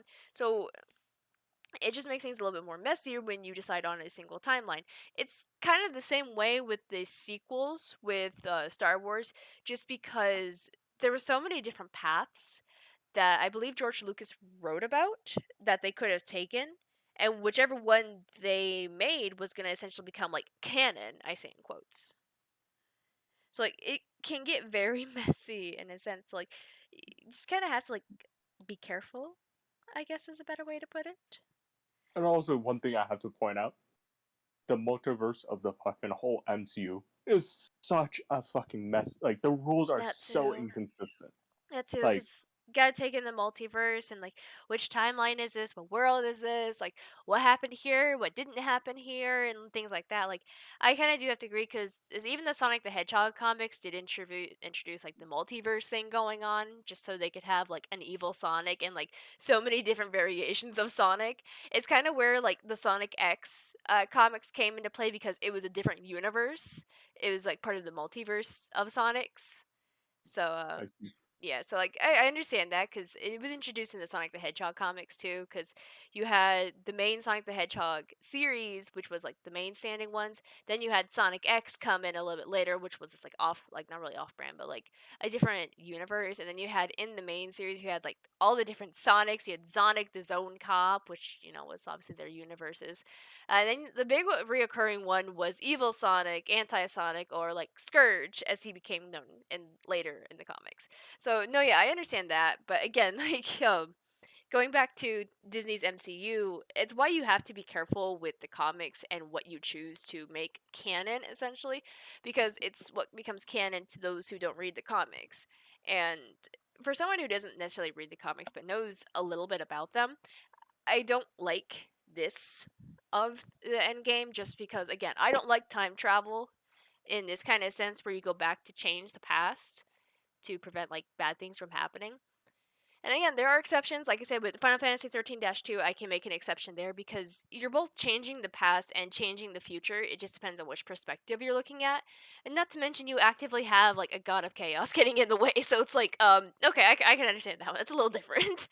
But, Okay, the yeah. thing I have to point out, there's like a blaring hole with the whole like the phase, like the new phase to the MCU that I have to point out is the fact that they merge timelines and the multiverses Yeah. together. That's like the main. That's actually the one of the things that makes it so fucking confusing. And also they separate like dimensions, like do dimensions, and it's just like why you're doing this. Like just do a multiverse. Like that's what the comics do. Don't fucking like it's honestly just making a whole mess that you have to now follow through. And also the one thing I have to point out is like it does not make sense if you're gonna have like another actor for Wolverine. Bro, if you're gonna because I remember or if you were having an actor for the Fantastic Four already shown up in like the MCU Okay, I can understand canon that though, wise, because and that's a then little bit harder to deal with because, and, again, people age, so you can't and always get the same person to come back to be that uh, actor but or actress. the point I get that, but the part that I kind of will point out is like a blaring hole is the fact that you have that role there, and then you suddenly see a different version, and it looks totally different. That's the that will be the biggest hole ever. If they, Using the Fantastic Four as a reference, I'm guessing. The one that. I'm just using it as a reference, as like a Because point. I'm not gonna lie, Also, I just saw like the end of I guess the latest one they made, where they try to like redo the origin essentially, and it kind of threw me off because I'm just like, wait a minute, what's going on? I was very which origin? confused. Like, where they tried to like remake not really remake, but like reintroduce the origin of the Fantastic Four. I don't know if Disney was the Oh, one that released it or not, but I remember seeing like the last 7 minutes of it, and I was very confused because I'm like, wait, this isn't the very first Fantastic Four that came out, was it? Like, this is something else, right? you're talking about the movie, right? Yeah, like the most recent Fantastic That's Four that Fox. came out.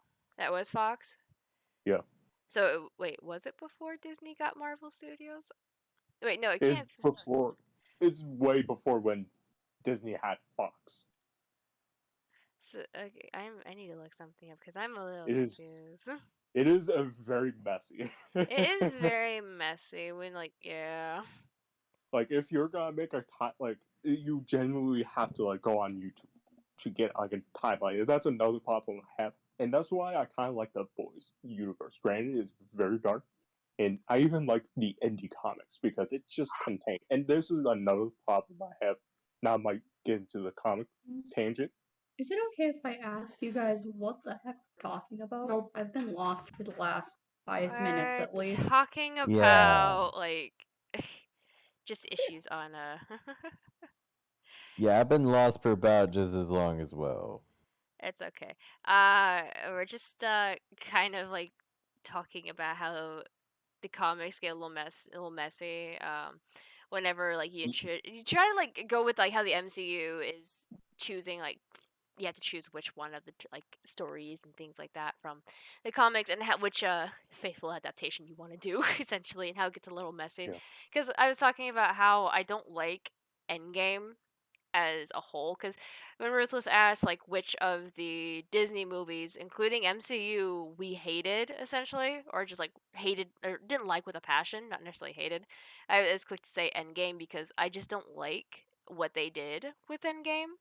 I've never liked stories that had to use time travel to fix the past, and it does not land well with me, and it makes me very upset that the writers kind of wrote themselves into a corner, whether it be following the comics or doing their own thing. I do not like that because I always see time travel in that regard as writing yourself into a corner. Personally, You but guys' opinion on the Good Dinosaur? that's It's like one Pixar. of the worst. That's It's one of the worst. Pixar. But we're going into sure. Pixar. You guys talking about the movie. Almost. Ruthless had a Yeah. question regarding which Disney movies we hated. Oh yeah. Um. You don't get to talk. Ooh. You don't I'm get gonna to quietly talk. back out of the conversation. Okay, I'm not gonna talk Disney because Ruthless said like anything that Disney made. Oh gosh, I'm gonna bring up the Star Wars sequels. Yeah, but I will admit I hated them all, but the one I hated, like absolutely despised the most, Rise of Skywalker. So I'm I gonna agree be with fair. I didn't watch any of them past the like what seventh movie. So like the seventh movie, I watched in theaters when it came out initially because again it was brand new Star Wars movie coming out. Everyone was going to see it, and I was kind of guilt tripped into going to see it. We're not going to talk about that though. But I went to go see it Yeah. in theaters opening night with my family because again my Star Wars, not my Star Wars, my dad loves Star Wars. So yeah, we went to go see it, and of course everyone was so excited, and you know it was decent. It reminded me a lot of A New Hope But I didn't find it Yeah. terrible. But I didn't watch any of them after that. Yeah. I did like Kylo Ren though. I'm not gonna lie, I liked Kylo. Honestly, he would have been a really good villain. He's just a waste of a fucking villain. But Like, didn't they make like a really bad love attempt yeah. where like they tried to make them like in a relationship, but then he dies at the end? He's like, I do this for you, and dies. Oh God. I remember that. I don't remember him dying because I someone tried to forget. Like, Oh, I know he dies. I know he definitely dies because I've seen so many people get Yeah. angry about it. They're just like, why the fuck would Disney do this and then make him die? What's the point? He was great. honestly, Man. I wish he was just stayed as like A consistent, villain. no redemption arc. Like he was. But we live in an age where we want redemption arcs. Everyone has good in them. Look at the diamonds from Steven Universe. We gotta redeem them too. Well, I mean, yeah, but his redemption and dying and shit was basically just a repeat of Darth friggin' Vader. I don't know. Darth Vader was a lot more likable. Okay. The only thing Darth Vader, Kylo Ren had it going for him is that he was sexy.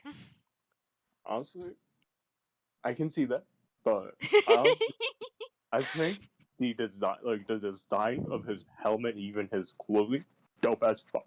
I just wish it was done a lot better with the whole, like, just keep him as a boom. I Don't admit, do it. I kind of like the fact that he was just a child with like temper tantrums. Yeah, That like was my favorite part. I really wish they kept that going. I do too, because like that was the best part about his character. Like I admit, like whenever I was watching the seventh movie, like my favorite part was watching him just go absolutely apeshit and destroying everything. And then like some people were walking by and heard his tantrum, and they're like, no, we're walking away." Yeah, It was great. I loved it. Like again, like Kylo Ren was the only thing I liked of the seventh movie, but then they kind of ruined him, and I'm just like, I don't care enough to actually watch all this shit.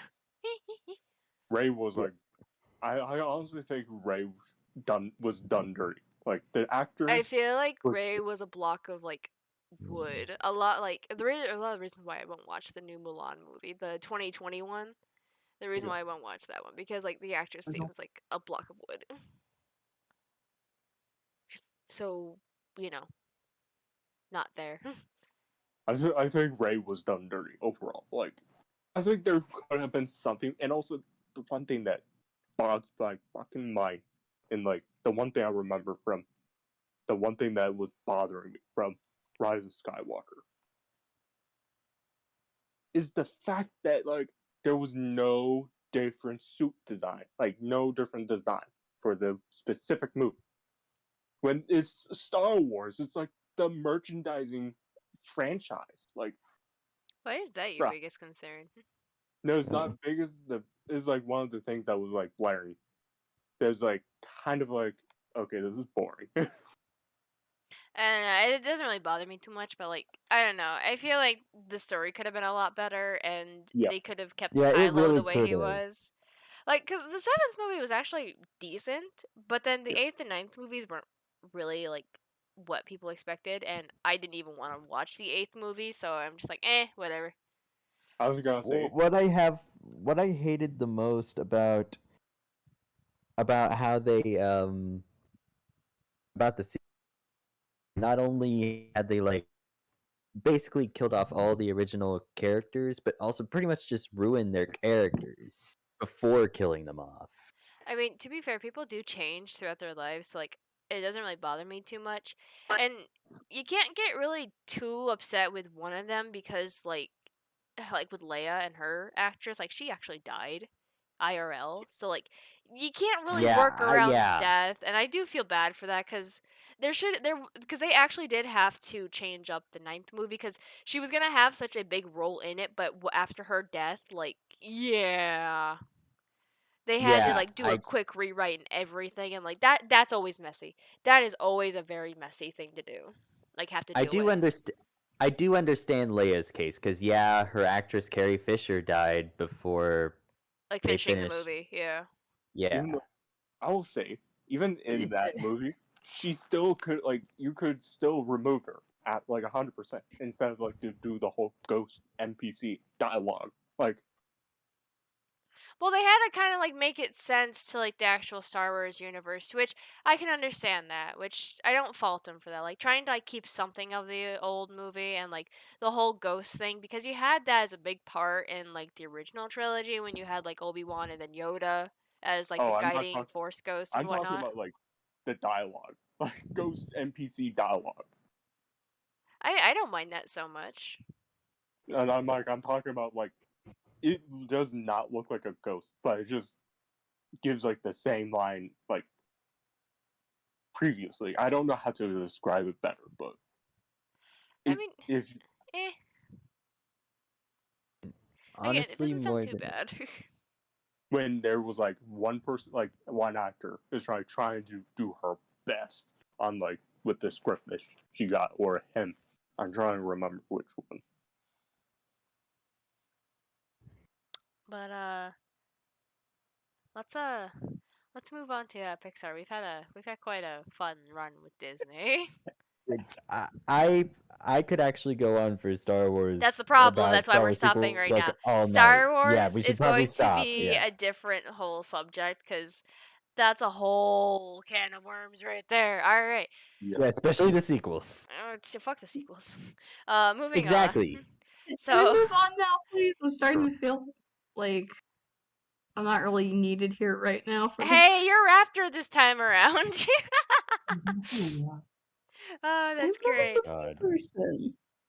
you talk so loud. Uh, if they think you're talking loud, Skull, they wouldn't want to hear us. But moving on. So Pixar. I know Raptor, you're gonna have a lot more opinions about this one, but I would like to start to also get you talking because I know you like this one too, and let's talk about Ratatouille. Oh my God, I love Ratatouille. That's what I thought. I thought it was an okay movie. That's fair. But I mean I like it because like Remy's a fun character. I like Alfredo Linguini. Alfredo Linguini. That's literally his name, dude. That's the best part. I love Colette. Like, I'm not gonna lie. When I first saw this when I was younger, I was obsessed with Colette. Like, Colette was my favorite part of the movie. Like, she is just perfect. I like. Yeah, I just remember like her being so hard on him, and I'm just like, holy shit, you're amazing. Like she was beautiful and everything, and she was so sassy and fun, and I loved her and such a hard ass. I'm like, oh my gosh, I have a type, and I think it's clear to see, but Oh yeah, I loved her. Like, yeah, she was that like cute, short-haired chef. like you don't And really yeah, know she was what like, to expect, and then when you actually like see her training with Linguini, she's like, okay, listen here, you listen to me or I kill you. I'm like, okay. oh yeah, I love her Because like, character. what was it? Was Seriously. she was yelling at him for what was it? The kitchen Yeah, being keep messy. Keep your keep your station station clean, clear. or I will kill you. And then she throws the rag back at his face. Keep I, your station clean. I will kill you. Oh my gosh, I absolutely loved it. She was definitely one of the best parts. And I definitely do like Remy's whole thing with his dad. Whenever it came to like the rat store with like the poison and the rats hanging from the traps and everything, I like how his dad was trying to convince him like this is just the way things are. You have to accept that nature can't change. And then Remy's just like, but that's the thing, Dad. Nature is change. Like everything is changing, and like we can influence that. Like I like that. That's a good message. It does show that yeah, like yes, there is Yeah, that gray area where like again you can't completely change the way things are, but you can have an influence on it. And I appreciate that message. And we see it too. Like Remy does make a difference. Like he's able to like do something. He does get to live out his like dream. And even more so, like even though Gusto's gets shut down, you do get to see that they have their own little restaurant, and it's fun. It's so cute and wholesome. Like it's not the perfect ending, but it is a happy ending in its own little way, and I love it. I mm, especially love how Ego does get his comeuppance whenever Remy does create a dish that is actually like goes against what Colette was saying too, because Colette was saying yeah, earlier how you can't be like mommy in the kitchen and how you have to make everything on time. Whereas Remy, he makes something like mommy would have made in the kitchen. Because especially at Amplify, whenever you see it, Ego kind of like have a flashback to back when his mom used to cook for him. Like it shows that Colette was wrong, and Remy was able to make something that Iko loved. It's like I do appreciate that. Like he's able to prove people wrong, while also just being a rat that can cook. It's great. Yeah, yeah, Not that was one of the major things I loved as well. Like, uh, the I'm pretty sure you were talking about the food critic, right? yeah, the food ego. Yeah, Yeah. yeah, he comes off as like this really picky eater. Like I wouldn't he judges say necessarily picky, but like just high expectations. Like it's higher expectations. Yeah, yeah, that's a better because term. it's very because isn't what like with him and Linguini where they're just like you're thin for someone who likes food, and he's like I don't like food, I love it.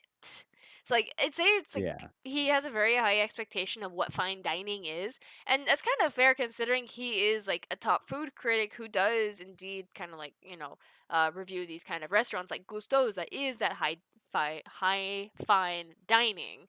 So you got to have those certain expectations when you go into those kind of establishments. It's not going to be like your average run of the mill kind of restaurant.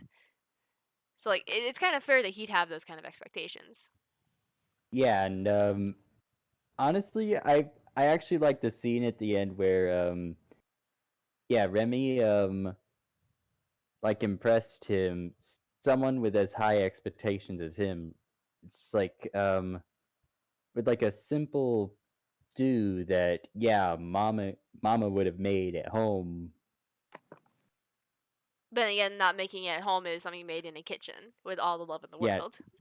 yeah, except making it yeah in a kitchen and yeah, and it just like hits him at home, and he just loves that for that And reason. like even after like how they show that Remy is the one that's actually the cook and how everything goes on, he doesn't even rat them out towards like the the health inspectors and stuff like that. Like Eagle actually does keep the secret, which I do appreciate that because and Oh then yeah. even when he writes that review, it actually is something that does hit quite close to home, especially for someone who is a creator in their lives.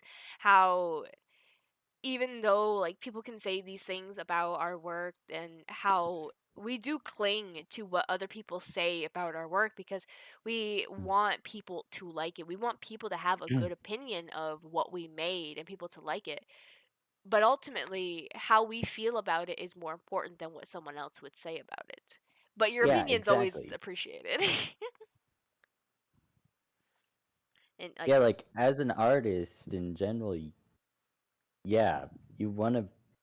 It's nice to make people happy doing what you love, but at the same time but like you want that kind of validation and any kind of like anything that a critic could say could really help or hurt you essentially, or like even just seeing like other people succeed where you feel like you may be failing even though you're not actually failing, it just because you're not getting quite the same attention as everyone else. Like it's definitely like oh my gosh there's just so much there. Ratatouille is just an oh amazing yeah, thing. Like you could probably go on a whole thing about that. But, like it's such a good yeah, movie. you It's could. got good animation. Like I love it, Yeah, the especially animation's really good, yeah. and yeah, just like the restaurant aspect as well. You probably know that though by I now. know that by now, yes. But I definitely do enjoy it. I especially do like how Linguini is indeed Gusto's son, and he has like no real aptitude towards cooking. Like he's Yeah, like the worst terrible cook ever, whereas his dad was like the best chef ever. It was great. yeah, It's like man, like you don't always take after your parents. Just remember that you don't always have to take after them. yeah. The apple fell very far from the tree Oh yes, it in that did. case. It absolutely did. But I want to move on a little bit from Ratatouille, and I want to mention another Pixar movie that I feel like can easily gut punch you, but at the same time, it just kind of depends on the day, and that's Inside Out.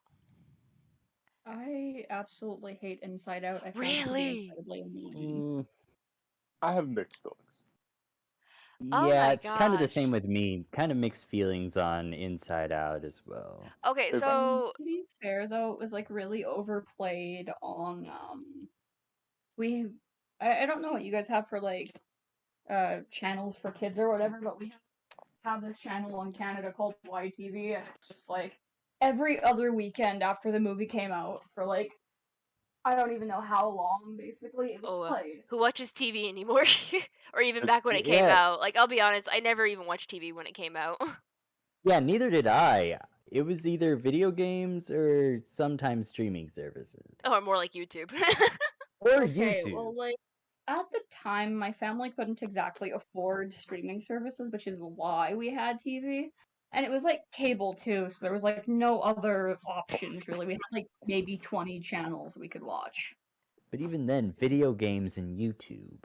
and also there's pirate like Okay, I potluck. mean, to be fair, in Skull's case, I don't think he would have been able to do any of this stuff at that time, so I can give him a pass on this. Um, Yeah, I for guess so. me, I can see where you're going from Skull. It seems like more fatigue and exhaustion from watching it on your end. But for me, it kind of hits close to home just because Riley is indeed kind of from like a smaller town. And I can relate to that in that degree because I too was from a small town.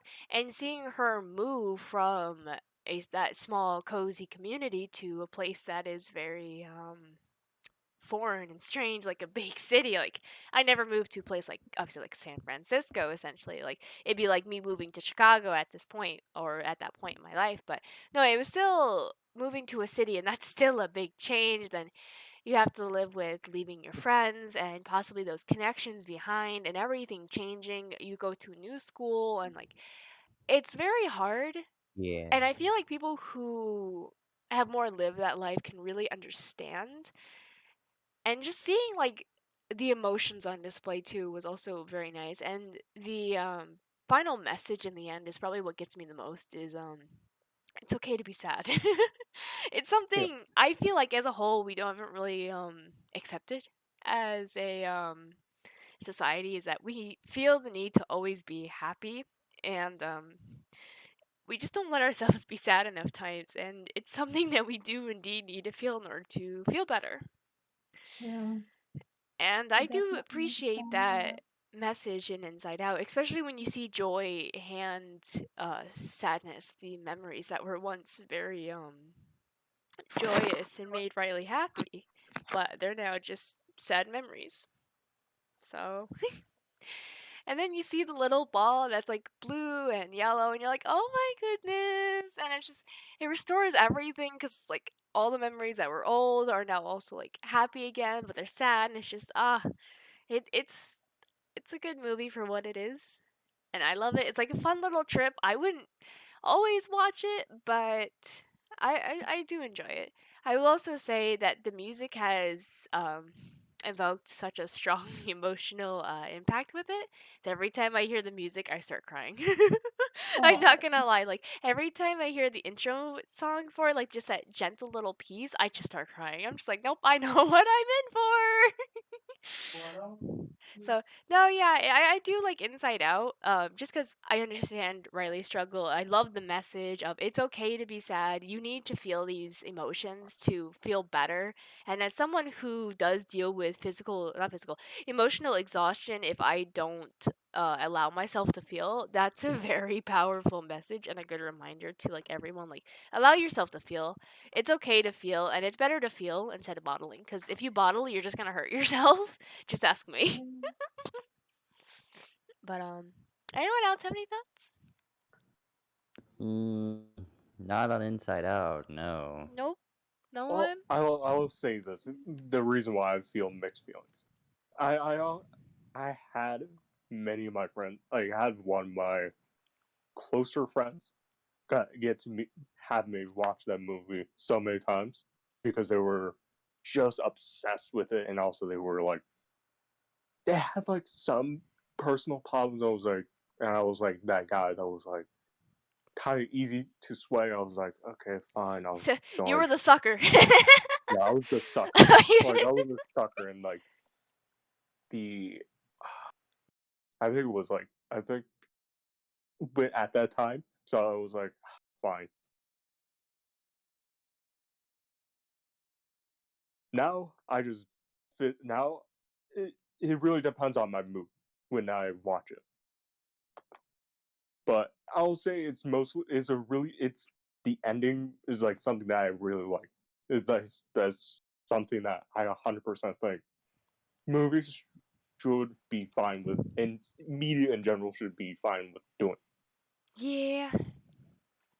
It's just they don't, because you sometimes you can't and this has been one point that I will always see this kind of a big kind of problem with media in general, is the fact that not everything is gonna have to be is black and white, or not everything is not everything. Some things are kind of just upfront. Like if someone's just straight up just despicable as fuck, you just there's no redeeming them. Yeah, there might be some redeeming qualities, like maybe some qualities, but it doesn't mean that they're gonna be you're gonna give them a second chance. That's one thing I like about the boys, is the villain, everybody in that show, they're fucked. They are all fucked. It's just what degree, how fucked they are. So like my only question is like how does this apply to Inside Out? I say mainly because I'm kind of using that as a reference of it is me somewhat going off a tangent, but yes, my major point of both, my point is not everything has to be positive, and life is somewhat like you don't have to make everything positive. I mean, it's even, If you that's why get I like the ending of it because like she does fess up and like things do get better, but that's because she actually like talked and told her parents what was going on. Like things wouldn't have gotten better if she didn't yeah, do that, and I do appreciate that because she wouldn't have achieved that otherwise. So yeah, yes, it did end up more rosy and people were forgiven, but that's also because like I don't know. I feel like it was fine because like they were all dealing with stress. They didn't realize the stress they were putting on their own daughter, especially when the mother was like, "Can you just keep smiling for us? Like you should never ask a child to do that." yeah, But again, like they weren't seeing the pain that she was in either. And I can appreciate them just like kind of hugging it out with her and be like, "Hey, I miss it too." And that's okay. Like that is also what we need too cuz a lot of people don't say that either. It's okay to yeah, miss these things. It's okay to feel this way. I just feel like it's not something we see that often. So like seeing that in Inside Out was really nice yeah, because it feels like a lot of times we just want to pretend things didn't exist or they didn't happen. So seeing that in Inside Out was quite nice to see. We also need to remember that it's a kids' movie trying to teach a lesson too. Okay, So I don't think they'd leave it off with like a really depressing note. there have been kids media that do that, so I'm not going to I mean, it's Disney though. that's where you need to put in the argument. Not that it's a kids movie, but it's a Disney movie. There is a difference because there is kids media that is dark. Disney movies are not dark. That is different. Well, Even if what it's about Pixar, Monsters Inc? it still has a happy message though. It still has a happy ending, even though it was a dark ending at the same time. It Everything. was a dark ending more than anything. What I mean, it was a Remember, happy ending because yes, Boo went back to the human world where she was supposed to belong in the first place. But Yeah. they're not scaring kids anymore. They're making them laugh. How is yeah, that a bad exactly. ending? I don't know. That's a No, better I ending. no. Well, that's not what I meant. Well, here's what I mean. You saw in the ending where they repair Boo's door they Okay, keep going. We and know. yeah, and Sully goes through and the last thing you hear is Boo saying "Kitty," How is that and a dark ending? okay, now it doesn't show anything after that, and on top of that, the next movie is a prequel. That Oh tells my me gosh, that no! Sully dies. How Like is his that parents he died? like How? Boo like He's Boo's parents Raptor. fight the Raptor, shut I'm up. with You're Ruthless here. overreading. So much to stretch out. I'm sorry, this is literally the dumbest thing I've ever heard. You're literally reading way too deep into this. It's literally just like a reunion. at the end. Like that's a You have happy got to note be to the leave first me off. person I've ever heard say that he died at the end. What the What? actual fuck? You Like, are this one of those can't like contain himself. Look YouTube. what you've done. Are you like subscribed to one of those stupid YouTube Theory pessimistic No, YouTube channels. channels? no, I'm Are not. you sure? Because it sounds like it. That's just my personal theory. It's a Okay, so you're bad just one. stupid. I got it. You're just Yeah. I'm sorry, but like, oh my god, I have to agree with Skull. That was a reunion, and didn't they fucking make like a TV series afterwards, Monsters at Yeah, Work or something like that? yeah, they did. Yeah. Didn't So they? like, Did oh they? my gosh, I hate When? you. Oh my Look at gosh. the. I literally sent a link with like Pixar shows and movies. Look at the list. Something tells me your dumbass didn't. Monsters at... No, I if scrolled you through the want a list. It movie, probably slipped Raptor, through my if mind. you Hold want a on. movie to completely shit on The Good Dinosaur. The story writing was absolutely atrocious, and it looks like they put more of their budget into making the visuals look good than they did to actually make Can you say the Yeah, visuals I actually look good if the dinosaur design looks pretty bad? it. Have you seen the backgrounds and stuff? Like the I mean, backgrounds are the only thing that's good, but like the character designs are kind of trash. Exactly. What I'm saying honestly, is like they put way too much money in the wrong places. They animated each individual blade of grass instead of giving us a good story and I mean, good that's character Pixar though. Pixar's always been about like pretty visuals, to be fair. But like it goes with storytelling. I honestly saw the dinosaur on the cover. That just like weirded me out more than anything. I never actually saw the movie. See, I have to agree with Raptor here because I saw the design for the dinosaur and I'm just like, no, thank you. I'm gonna skip this one. So, and I never watched A Good Dinosaur, so I'm like, I can't really shit on it because I've never actually watched it. So yeah, Yeah, all I can say if is you like, watch it, you'll see. I can imagine. I just refuse to watch it because like I have no interest in it, especially Yeah, after hearing all the people shit on it too. I'm like, I'm good. No, thank you. So yeah. Um, uh, wh- do you guys words agree that the first two Toy Story movies are? Give me a minute. or oh, give you a minute. Okay, if we're giving Skull a minute. Okay, I'm back. Okay, you're back. All right. So what about the Toy Story Toy movies? Story.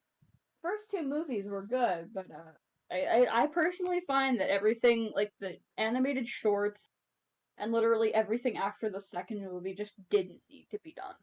Yeah. Okay, so I It have wasn't to necessary. Yeah. disagree on the third movie because the third movie was a perfect conclusion to it because it was Andy moving on, going to college, and that was right around the time when the kids who grew up with like the first Toy Story movie were indeed going to college too. Because I think that was right around the time I might have been finishing my bachelor or in the progress of getting my bachelor or something along those lines. But I definitely remember do like liking it.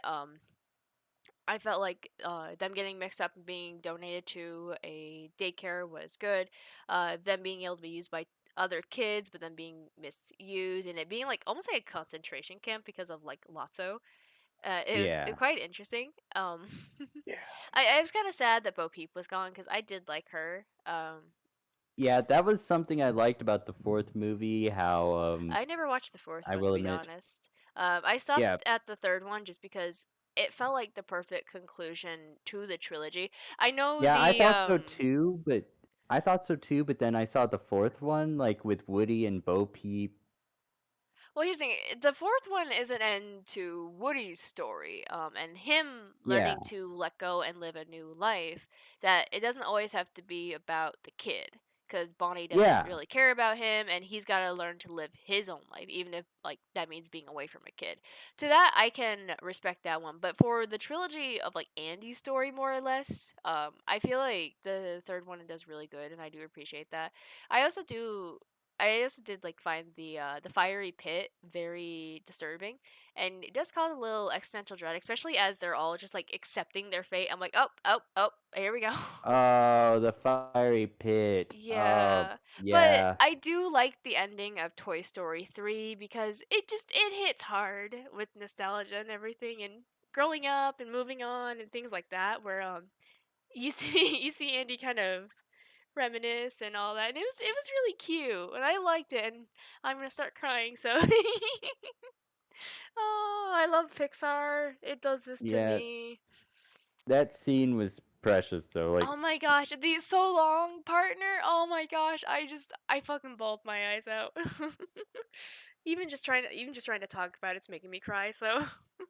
yeah, I do have to say, like, I didn't care for the first Toy Story just because, again, you're introducing your characters. It's the first movie, so like, it was okay. I felt like Woody was a bit too much of a jackass, and Buzz was too much of yeah. a ditz until the very end. But of course, they did learn.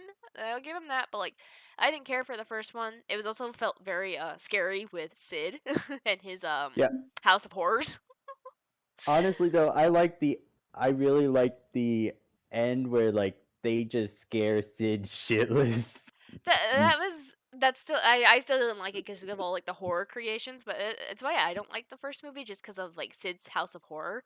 But I do like the Yeah. second movie because of the new characters that are introduced. I definitely love Jessie, and her backstory tears me up every single time because I can relate to that because I have my own abandonment issues, and seeing hers on display, I'm like, oh, here we go.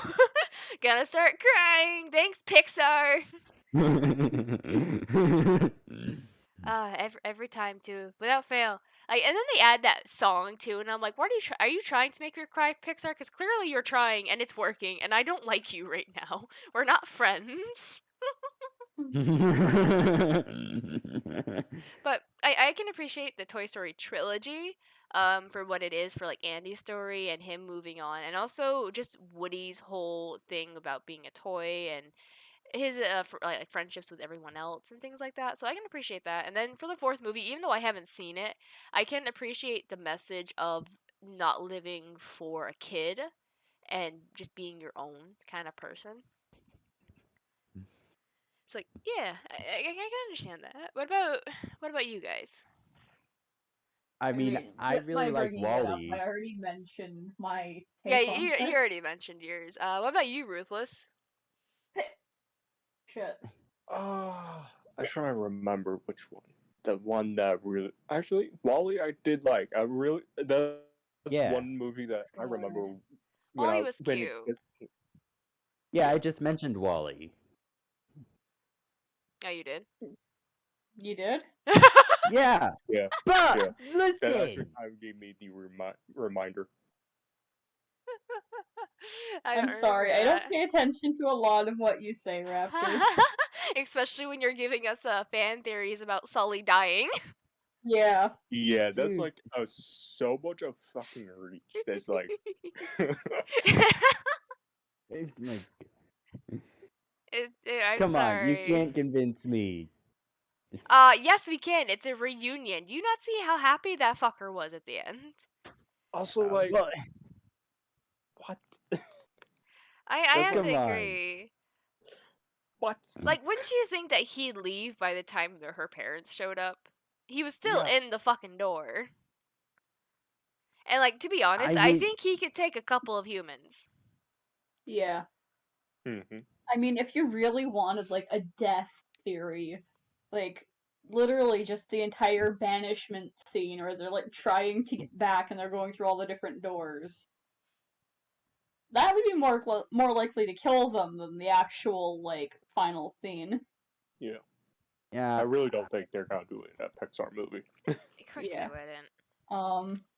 So, I actually love going. I've just checked out Incredibles, and yeah, it's a Pixar movie. So Well, yeah, yeah. I liked it. all I The first one. remember is the memes. Yeah. Huh. I liked Edna. Edna was the best part. No capes. Yes. I love it. Well, I also, while we're on the topic of Incredibles, we also need to, you and I, Rufus, need to address the twist villain in the Incredibles 2. Haven't watched either of them. I just know the okay. neither have memes. I. Do I I? Oh no, wait, no, wait. I've watched the first one. I just don't remember it because I was like really young. Oh dear All I lord. remember is the super suit scene. But that's because it Honey, became the where's meme. Honey, my where's super my super suit? suit? I will admit, I know that meme. Honey, where's my super suit? I put it away. It's like he needs it for the greater good. It's like a matter of the greater good. I'm your wife. I am the greatest good you're ever gonna get. And him just having this like, are you fucking shitting me, woman? But Ruthless, you've seen the second one, right? Second one, I did not bother because I was like, this is unnecessary. Okay, so I'm gonna say this. I did enjoy watching Incredibles 2. Granted, they obviously like left off right where it ended with the Underminer, and I actually did appreciate it being about Helen and seeing more of her as Elastigirl, since the first movie was very much about Bob.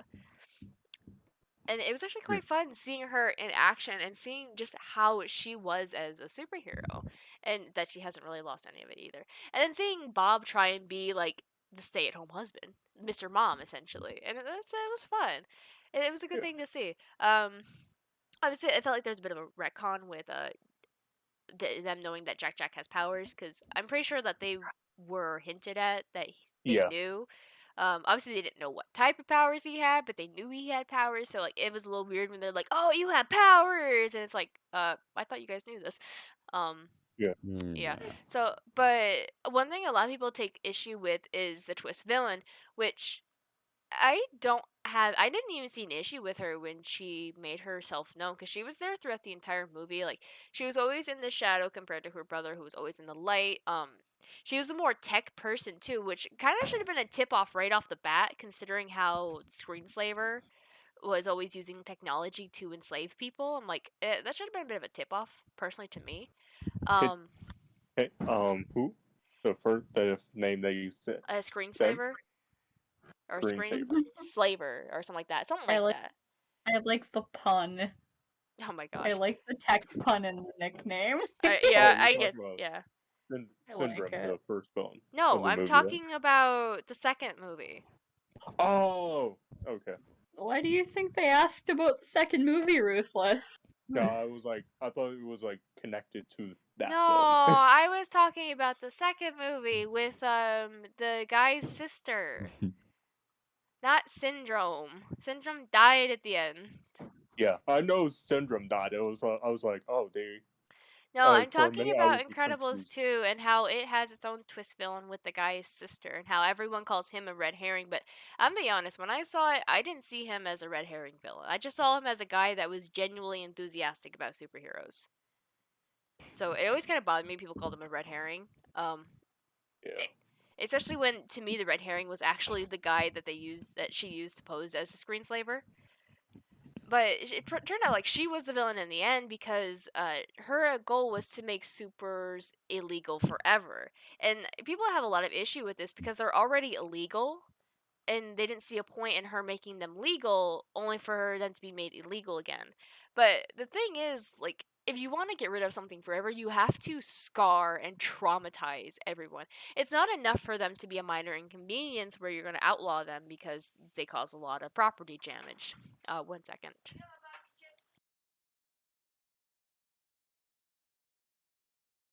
Okay. So, Okay, well, Lotus is so I'm gone. back anyway. You don't get that Uh, much long. aw. Yeah, no, you'll get your moment to shine in a moment. But with you have to like pretty much traumatize the public, and the way she was doing that was like she was enslaving the heroes' minds, so she had them under her control. So once they were signed in as being legal again, she basically was had them call it like traumatized, be like, hey, guess what? Now that we're legal again, we're gonna take over the world. Kind of thing. So I'm like, oh, that's and you could see the fear in like the news anchor. He's like, oh, well, back to this program. It's like we're just gonna ignore that and hope that doesn't come true. It's like I understand where she's coming from in making supers illegal forever, because that's how you do it. You traumatize the public to where they will never ever consider doing this again, kind of thing. And I guess people just don't see that kind of stuff. I don't know. I definitely saw her as a good villain personally. It was always kind of surprised when a lot of people said she was a bad twist villain. I'm like, oh well, I don't see it, but good on you guys. But no, I might try and watch it. I was I like I hesitant. personally recommend it, especially if you want to get into the whole twist villain thing, with that one. But I personally liked her as a twist villain. I feel like her motives made sense to me, and I still don't get why people call her brother the red herring when obviously the red herring was the screenslaver guy, that she had got to pose as him. But anyway, I digress. So, you wanted to share something, Skull, when you thought I was Yeah, gone? yeah. My favorite Pixar movie. Um, I mean, this one might be a little bit obvious to you guys for reasoning, but one of my favorite Pixar movies has to be Coco. Okay, I'm not gonna lie, I don't care for Coco. I don't know. I've always been like really fascinated with like Day of the Dead culture, It's and not really that got me. Like that was cool seeing, but like I just yeah, didn't care for his whole like. But I want to play music. I'm just like I don't care. What am I watching? The Little Mermaid. It felt like very much like, but I want to do this. Was like, but you can't do that. Well, I'm gonna rebel then. I'm like, I don't care. yeah. I mean that part, like it's definitely not like the biggest thing, but I definitely really appreciate the movie for like the culture and music. I really like learning about different cultures and stuff, and just Fair. this. I mean, that's fair, but I didn't like Miguel as a character. I found him very Yeah, insufferable. yeah. I found Hector to be cooler. I actually found him insufferable too. Oh my god. I I'm just did sitting not over here with like skeletons. either of them. Mm. I mean, Sadly. with like Hector's death and stuff though, it was like really sad. No, I'll It's give like him that. It was I mean tragic, but at the same time, like, I don't care. Like, it's sad, but you've also been very insufferable this entire movie, and I do not like you, so that's my take on it. But like, it's okay for like the music and the culture and everything, but I just don't care for it otherwise. also skeletons. Oh yeah, you have a thing for those, don't you? Yeah, Oh I my like god. skeletons. What? I know your online name's Skull, but I I like skeletons, okay? I find them fascinating.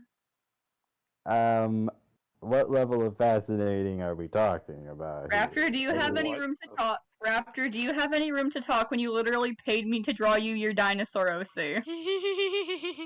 uh Ah. yeah, fair enough, I guess. Wait, we all have something we associate with. Are you guys gonna start making jokes about me and lotuses now? Nah, that one's cool. Okay, well I It's just appreciate that one. I'm gonna go after Raptor because he's trying to call me out on liking skeletons while having paid me to literally draw his dinosaur OC. And Hmm. you can't say it's not an OC. You requested specifically a Velociraptor, and you request for it to specifically be blue. It's because blue's his favorite Yeah. color.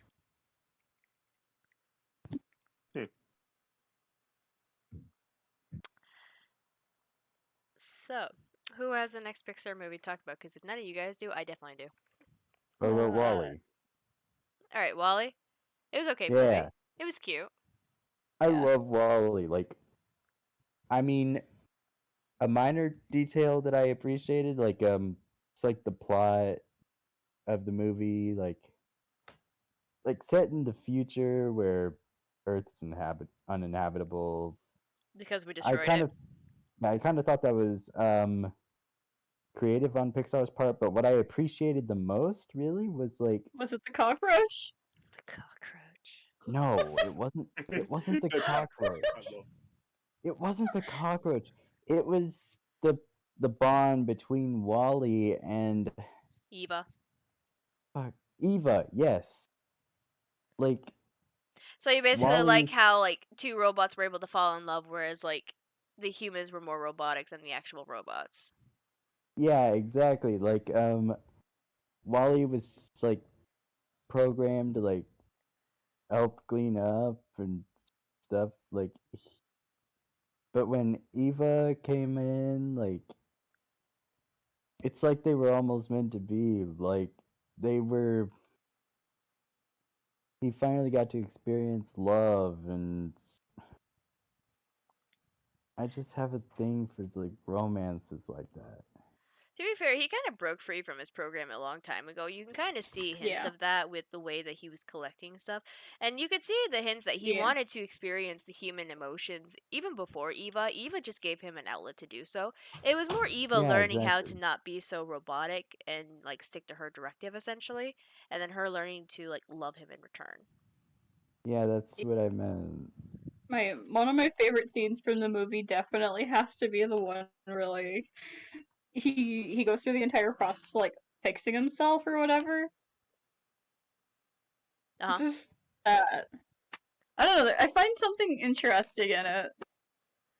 Or when he's on his way back to his little like shelter thingy, and he sees like the other uh robot there, and he like takes the treads or whatever. Yeah.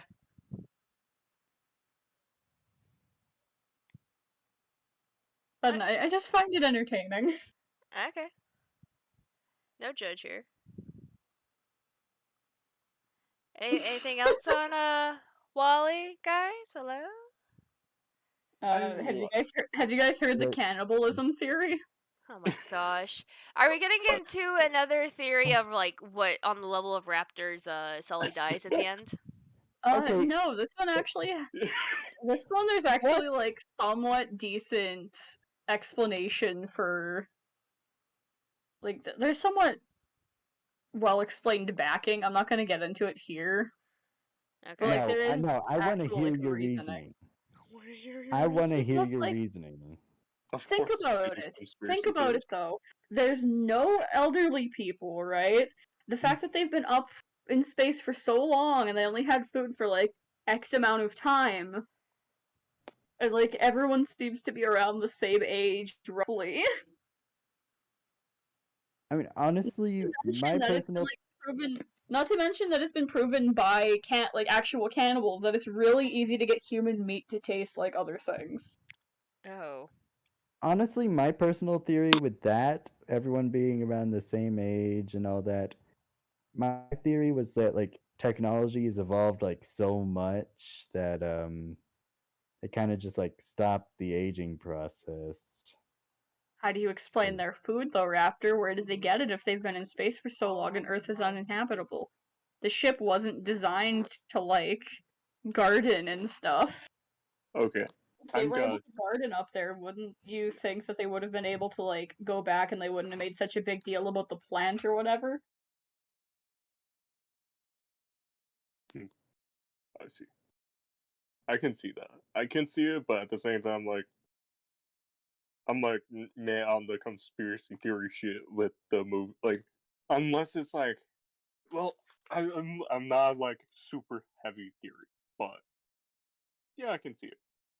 But honestly, I thought it was more they doing like colony, like they send out like robots or something like that to get some type of food.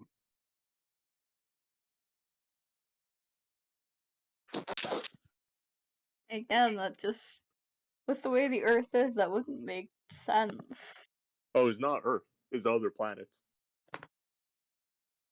I think he's referring to like with them being on like the actual like kind of ship and having them Yeah. like send out other like ships for like like robots for resources essentially.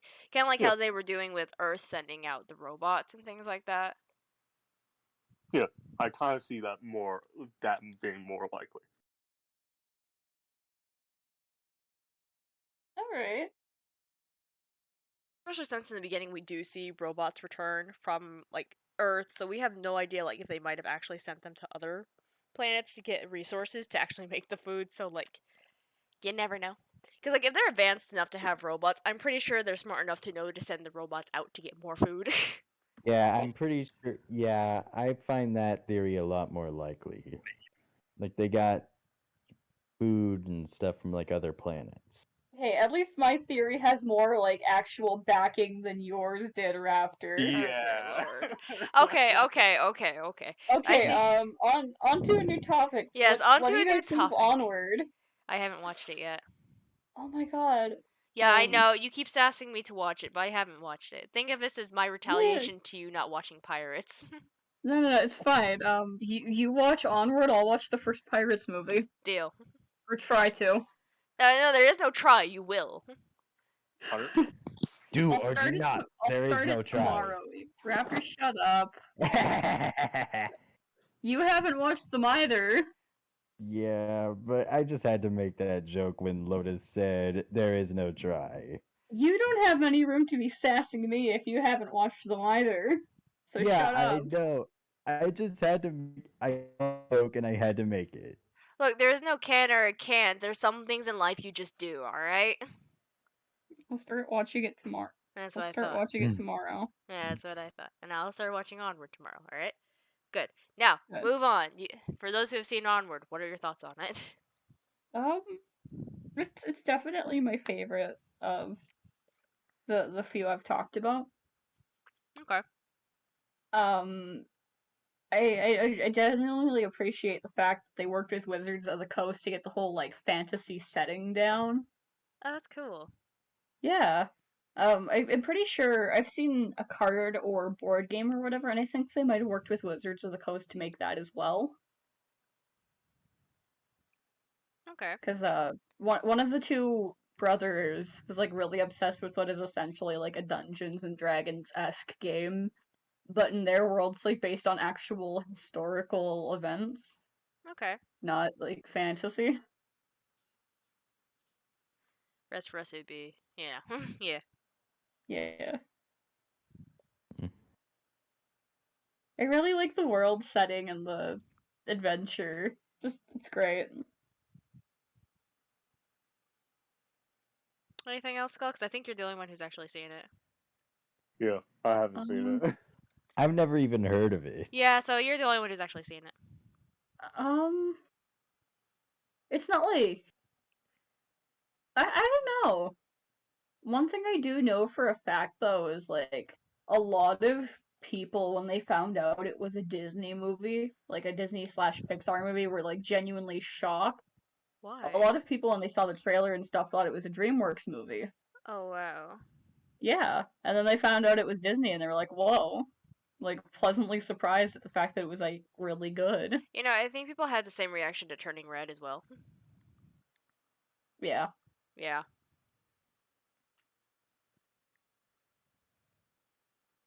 Uh, anything else on Onward? Um, I just the comedy. I don't know. I can't really like go on a tangent about it. But definitely a movie I really enjoyed Not without people to to play off rewatch. of, essentially. Yeah. Plus Fair the enough. fact that you guys haven't watched it, I don't want to like spoil the entire thing. Oh, too late. It's already been spoiled for me. I dive in No. spoilers hard, so yeah, no, too late. I don't mind spoilers personally. Okay, I don't know. I don't like spoiling things for people or like talking about things with people if they haven't watched them. Or, as much as I can, I try to avoid it. Yeah, no, I think it's already the ending's already been spoiled for me. I already know about all that, so you don't need to worry. I know all too well, so Oh boy, here we go again. suffer. So moving on from onward, since we can't really talk about too much. I know you've seen this, Skull, so I'm gonna bring it up. What about Turning Red? Um, I still firmly stand by the fact that the dude Tyler or whatever, I'm pretty sure he was gay. I I'm pretty stand sure by he that was very gay too. firmly. I'm pretty sure he's gay too. Just like how I'm pretty sure like Priya's probably bi. Hmm. Well, in the little goth girl scene with her, Yes. I'm pretty sure she's bi. I also want to say Miriam and um Meme might be on that spectrum too, because like I get a lot of chemistry off them. Like Yeah. I know it's probably like friend chemistry, but like come on, it's hard to deny it. I mean, I definitely found it to be an entertaining movie, but the whole like panda transformation thing and like what everyone is saying it's alluding to is kind of something that like not like the panda transformation, but like what people are alluding or Well, then saying that it's means there's alluding a to makes me problem kind of with uncomfortable them. to talk about. That's a problem Yeah. with them. That's the, oh my gosh. Well, I So mean, Yeah. they brought it up directly in the movie though. And, like that entire just little bit of plot that was there made me genuinely uncomfortable. well, Other here's the than that, thing. though, it was It like was an brought okay up movie. as something that happens like whenever they start to become like in a sense women or when they actually start hitting puberty, which is totally fine. Like puberty does not just start with menstruation for young girls. It is a big part of it. However, it does not just start with menstruation.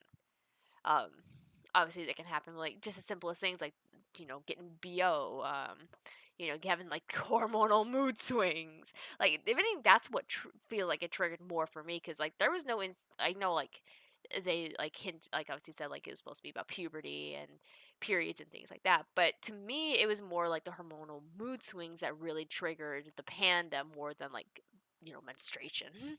I know that it's technically what it's supposed to be alluding to, but to me it was more about the mood swings that triggered it.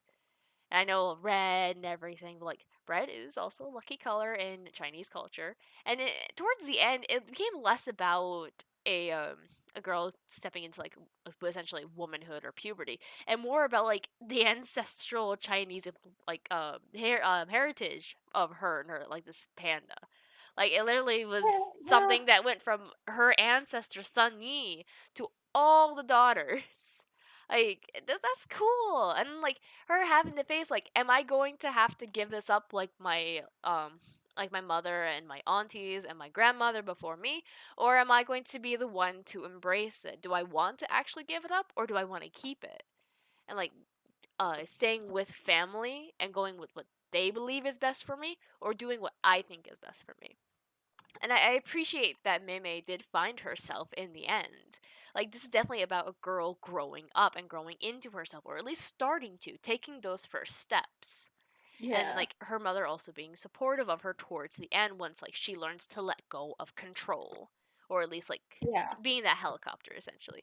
And I Yeah. really I do mean, well, appreciate the ending the most because I loved seeing her help her mother through that trauma. And just as they walked, her mother grew up. And it was kind of like her letting go, her healing in a sense. Like seeing the, like, what she's done, and also seeing her daughter reach out to her and saying, it's okay.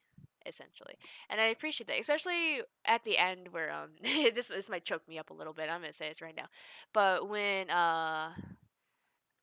Ming turns back to Mei and is just like, "Please don't do this. Come with me. Like there's still time. You can come with me."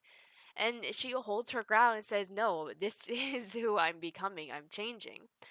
And just hearing Ming say that, um, how Mei Mei is always so hard on herself, and if she was the one that taught her that she was sorry, and to not hold back for anyone, and that the farther she'll go, the prouder that she'll be. And I'm just like, why? Like that's the kind of stuff I yeah. wish I could hear, and it does make me sad because like I'm gonna say this right now.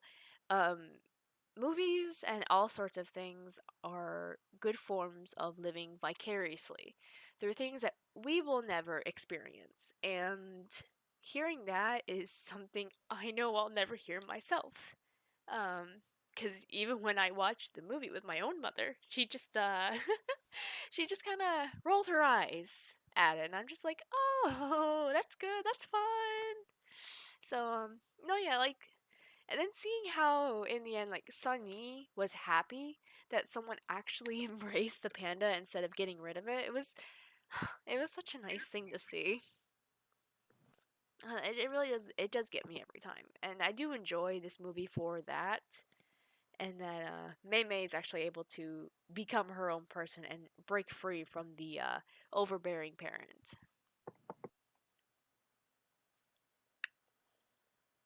I will say I understand that like, a lot of people don't like the movie because it's very cringy. But that's the point. It's a teenager. It's a teenage girl. What else do you fucking expect?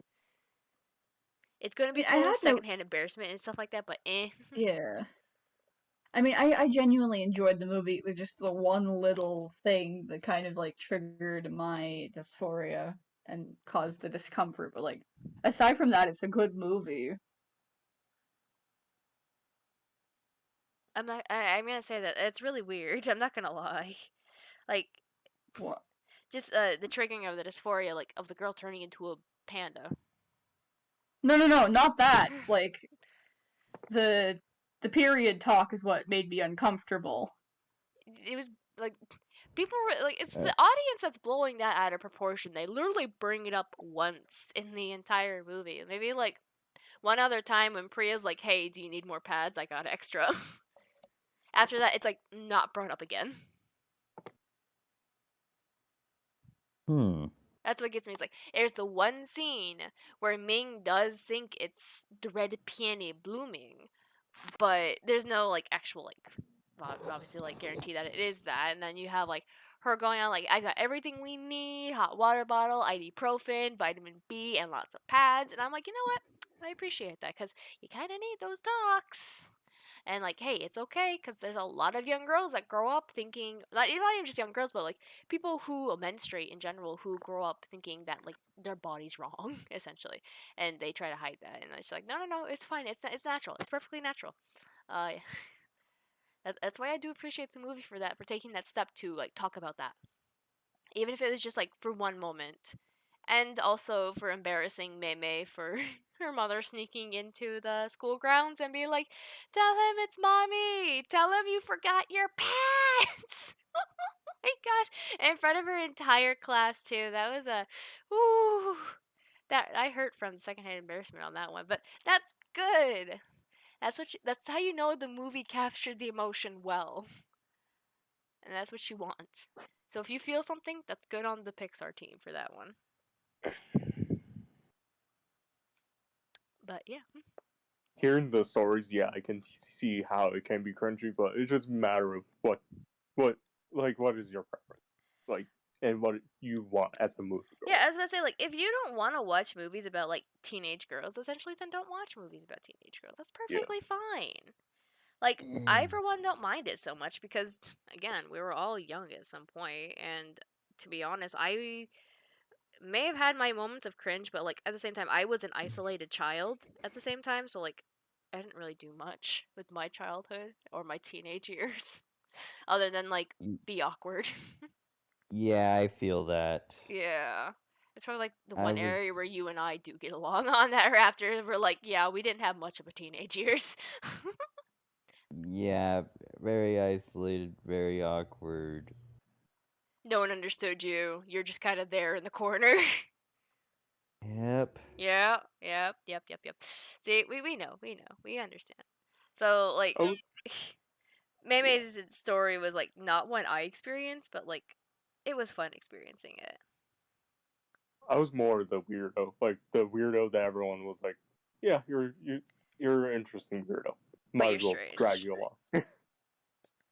No, I didn't have that. People didn't like me, so well, it's just one of those kind of things. But Yeah, yeah, honestly, I don't even know what people thought about me.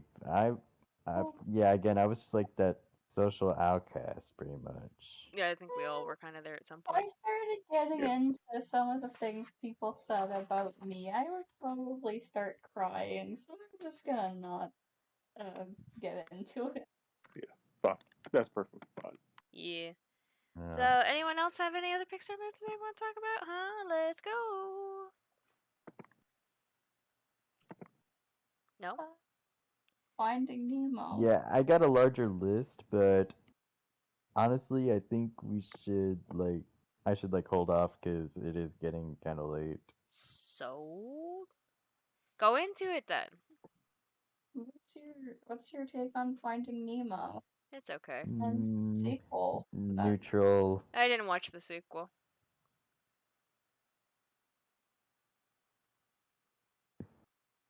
It, I it's only it's an remember like okay. a few scene. I only remember like a few scenes from both movies. So Yeah, to be fair, it's not really something I would want to watch. It's just something that if it comes on, I might watch it, but I'll probably just background noise.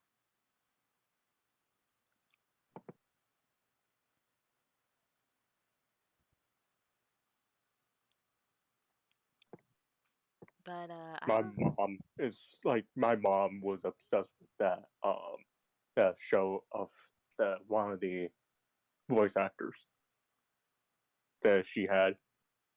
Was it Ellen I'm DeGeneres? trying to remember. Yeah, Ellen DeGeneres voice Yeah. story. Yeah. Yeah. I keep on Yeah. forgetting her name. I could get.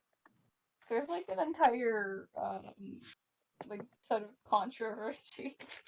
Yeah, we're not getting into those here. Yeah, No, we're not getting into no, that. no. Yeah, I'm Uh, not getting in that area. I've been actually avoiding that all area. I will say is she ruined her career. There's a lot of controversies. Even there's some older controversies all right. that could. Hey, let's get back on. Let's But not talk yeah, about that. Let's get back on yeah. topic there. But Raptor, what about the Cars movies? No, no, Yep, no. Let's go. Let's hear it. I'll be the first one to say something. I actually like the first Cars movie. The first one was No. The Yeah. first one's nice. Yeah, I will say. I actually will agree. Second one, No. I also didn't think it was that bad, but it was. I didn't either, but it was very boring. Yeah. yeah. No. The Honestly, second like the Cars first one was was the worst good. of all of them. It was The just first one was boring. good. It probably could have been left at the first one and it would have been fine. No, it definitely could have been left at the first one, to be entirely honest, because it Yeah. wrapped up very nicely. And to be fair, I liked it the way it ended. I mean, Lightning learned his lesson. It pretty much ended right there for the most part. And then Cars 2, and I'm like, oh, alright. I mean, it's a movie that exists. I personally don't find it too, like, offensive. Because, like, I think that one is probably, like, the more pure sense of a kid's movie than, like, a movie made for all ages. Hmm. It's just Yeah, boring. Cars 2 for me, yeah, it was the worst Pixar movie till Big Hero 6. I'm sorry. Oh, okay. The Big Hero 6 part, like, Big Hero 6 is first, Big Hero 6 is by Disney. Oh, it is? Okay. Yeah, like, I literally checked that pretty recently. Huh. And Raptor, I think a lot of people would disagree with you and say that A Bug's Life is probably the worst Pixar Actually, movie. no, a lot of people would agree with Raptor. I don't know, I haven't heard as Really? many people Yeah, getting I've mad heard a about lot more Cars. people saying Cars 2 is the worst Pixar movie, along with Good Dinosaur. But people would rank Cars 2 lower because they get no joy out of watching it, and that it's just boring, and that it shouldn't have been made, and they shouldn't have made Tomater the main character, or Yeah, have made there it a was spy thing. I like the there spy was stuff though. The spy stuff was Yeah. fun. Also, if they there just was made really the movie that. yeah, there was really no purpose for the second movie. Not after the first one. Okay, Raptor so said that already. I'm gonna be the Yeah. one to say this, but all art has a place. So even if you don't find that it has a point, I would never want to say that it was pointless because to someone it had a point. Whether it Well, be for money or for them actually wanting to tell a different story, then yeah, that's okay. Even if it does come off as a little fan fiction, that's perfectly fine too. I Like, mean, yeah, I'm look at pretty sure for the Pixar it what was was it, just the cash grab. third Cinderella movie? oh, yes, the third Cinderella movie's good. I wouldn't want to call okay, Raptor. I wouldn't want to call it a cash grab with the amount of detail that is put into these Pixar movies. If they want a quick little cash grab, I don't think they'd go as hard as they do in some of these aspects. Cause like it is a gorgeous film, and I have a hard time believing that people who would pour their heart and souls into making such a beautiful piece and just have it be a cash grab. Just because the story is not the best doesn't mean it's a cash grab. Because people call The Incredibles 2 a cash grab, and that really makes me angry because I'm like, how? Its story may not be the best, but it's competent. It works. The characters are nice. They tend to backslide a little bit, in case like Bob, but they are good portrayals. They didn't completely reset. They're still strong. They're just like they're finding their place permanently in the family unit. Whereas like they were just kind of beginning to understand at the end. Yeah. Raptor, if you wanted a movie series that went from actually making an attempt to straight up cash grab. Look at Despicable Me and the Minions. Yeah. Yeah. Yeah. Oh Yeah. yeah, you're right about that. Yeah, so like don't just say that about certain things. Like even for Illumination stuff, I can say like it's not pointless. Like it has a point to it. There are some stories to be told, even if they are not the best told, and they are like the safest properties you can make a movie off of. It still has a point. So like even though like Cars 2 is very much of like a spy film than an actual like Cars movie, that's perfectly fine because the first movie ended perfectly the way it was. And I think it's actually kind of cool that they diverged away from the whole racing scene and tried to do something different. Tried to like Yeah. expand on a universe that really shouldn't have been expanded on because like it's just a Cars world. Like I Yeah, don't I know. think I would have preferred that if they just did that in like its own thing, honestly. I mean, at Not like least you're not the type of person to call into like the like problems with the logistics of a world of just cars cuz there's a lot of people that do that how it doesn't make any sense and I'm like, does it matter though? Yeah. Like It makes sense if it's a cartoon. Yeah, it's a yeah. cartoon. It doesn't really have to make sense. And Like also, if I would yeah, actually would love to talk with those people and say, okay, if you're gonna talk about that, then let's talk about like I would definitely be like, okay, but yeah, look at the MCU. It makes like the continuity like messy as fuck, and the rules are barely even set. And you want to talk about that? I mean, some yeah, people do. So I've watched Looney Tunes and Tom and Jerry growing up. I like the older ones, so because that was what my parents had at the time. So yeah, that What do you guys I think don't of worry too much Monsters about just University? what's going on? What did you guys think of Monsters University, the prequel for Monsters I thought Inc? it was boring. mm, They had interesting ideas, but they really just did not know how to. They didn't execute it right. I know they end up retconning like One Piece because I think in the first movie, Mike mentions how he and Sully have known each other since they were like kids or oh something along yeah, those that I lines, and mean, then they didn't meet I till college, and I'm like, it's a nitpick. I Yeah. honestly I thought they met like even before. I thought they were like little kids and ran hate each other since like little kids. I thought they were friends Well, since they were also, kids. yeah, I'm pretty Yeah, sure it kind of came off like in Monsters Inc. that they were friends since like childhood at yeah. least, but Yeah, in And Monsters then University, they hadn't met since they first met in university, which kind yeah, of goes against like what was established.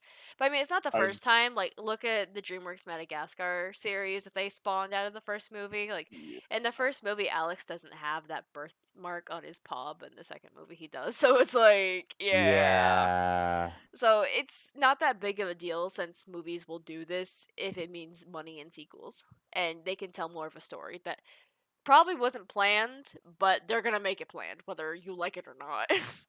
yeah.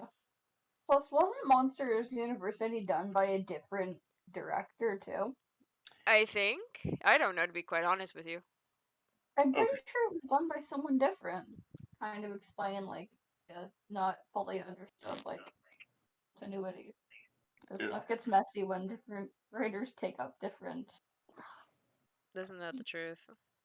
yeah. That's why comics is that's another thing I don't like about like the big comics. Like how many fucking different how it just changes drastically. I don't care. I don't personally care about the art style changing, mainly We because we, it's we need okay. to let we need to let our next episode just be ruthless going off about comics. I'll please be going around in circles at that point. Yeah, that that that will be like a whole episode of me just ranting. Alright, back to Pixar. Back to Pixar. Yeah, but yeah, Yeah. We're gonna have to Is end those tangents right here. Ruthless. is Up worth watching? No. I have a very firm no. Like, the first 10 minutes are nice, but after that, it gets very boring. it can get jarring. Yeah. All I know about Up is there's the dog. Like, yeah. Yeah. I don't know. I feel like Up goes too hard in its first like 10 minutes when it goes into like Carl's life and where he got to his point with like him Hey, and Ellie. But after her death and he's kind of left like a bitter old man, I'm just like, oh, all right. Okay. I actually found that part kind of emotional. Well, that's the problem. They went too hard on it. Like the first 10 minutes of that movie are the best in the entire movie. Like I don't care about the rest of the movie. I find the kid very insufferable and the dog is annoying. And I find the bird stupid and the other old guy I'm just like, "Eh, Hey, I love Doug. dog is annoying." Just like the kid. It's just him and the kid are the most annoying things ever. I will admit Russell is annoying, but not. Well, Doug is kind of like a good kind of annoying in that. No, I'm sorry, but giving a dog a voice is the in worst a thing show ever. like that sounds like a good idea. Squirrel. That's all you hear. Hey, I actually found those parts slightly comedic. That's Okay, so here's where we address the fact that Raptor's literally a child mentally. Squirrel. Yep, there we go. Hey, I'm really giving all the dogs like Raptor, squirrel. you have the sense of humor of a 7-year-old. Do we need to do what my geography teacher did and say whenever if you wanted to test our humor to see if we had the humor of a 5-year-old, we just say the word fart. Oh shit. Yep, humor of a 5-year-old. I was just like laughing. I'm just like, oh shit, because I knew what you were testing me on. Humor of a 5-year-old. Let's go. Oh fuck. Yeah, no, you screwed yourself on that one. I couldn't help myself. I'm fucking laugh. Too late. You fell for it. Alright. So, Raptor, mute yourself. Ah, Raptor! Wait, hold on, I can do it. Oh, you can? Yeah, I Wait, should be able to. but we're in the wrong Discord for that. Oh, dang it, no, I can't. Never I mind. told you. Alright, Raptor, We either... need to get set up in the right server. You guys can do that. You guys have the I power. can get the... I'll do that. I'll make the channel right now. Okay. So, Yes. moving on from Raptor's little episode right there. What'd you guys think of Luca? I haven't watched it, but I want to. I would suggest it because, like, I know they said that the boys aren't gay, but, like, the boys are gay. Yeah. You can't tell me otherwise. I kind of see it as a coming of age story.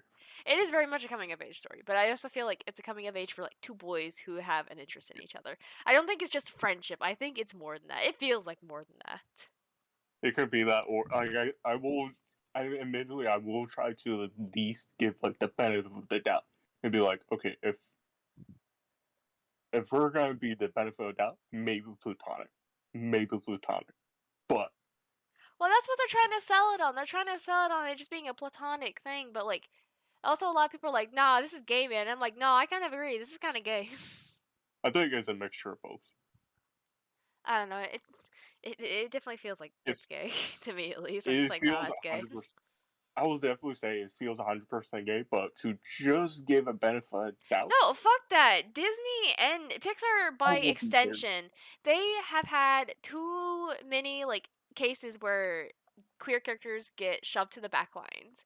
Yeah. So no, I don't care. Like originally, this was supposed to be like the first queer character, but then Pixar's like, oh hey, guess what? No, it's not. Or they really try to push back on that, saying like, no, it's about friendship, and I'm like, we're all like, what? What do you mean it's about friendship? But it's gay. I'm pretty sure the only reason why they did it like that was because certain countries would probably outright ban the movie and they didn't want to be able to like They want that China money. they didn't want to have to like Yeah. not. Well, it's like with Lightyear now.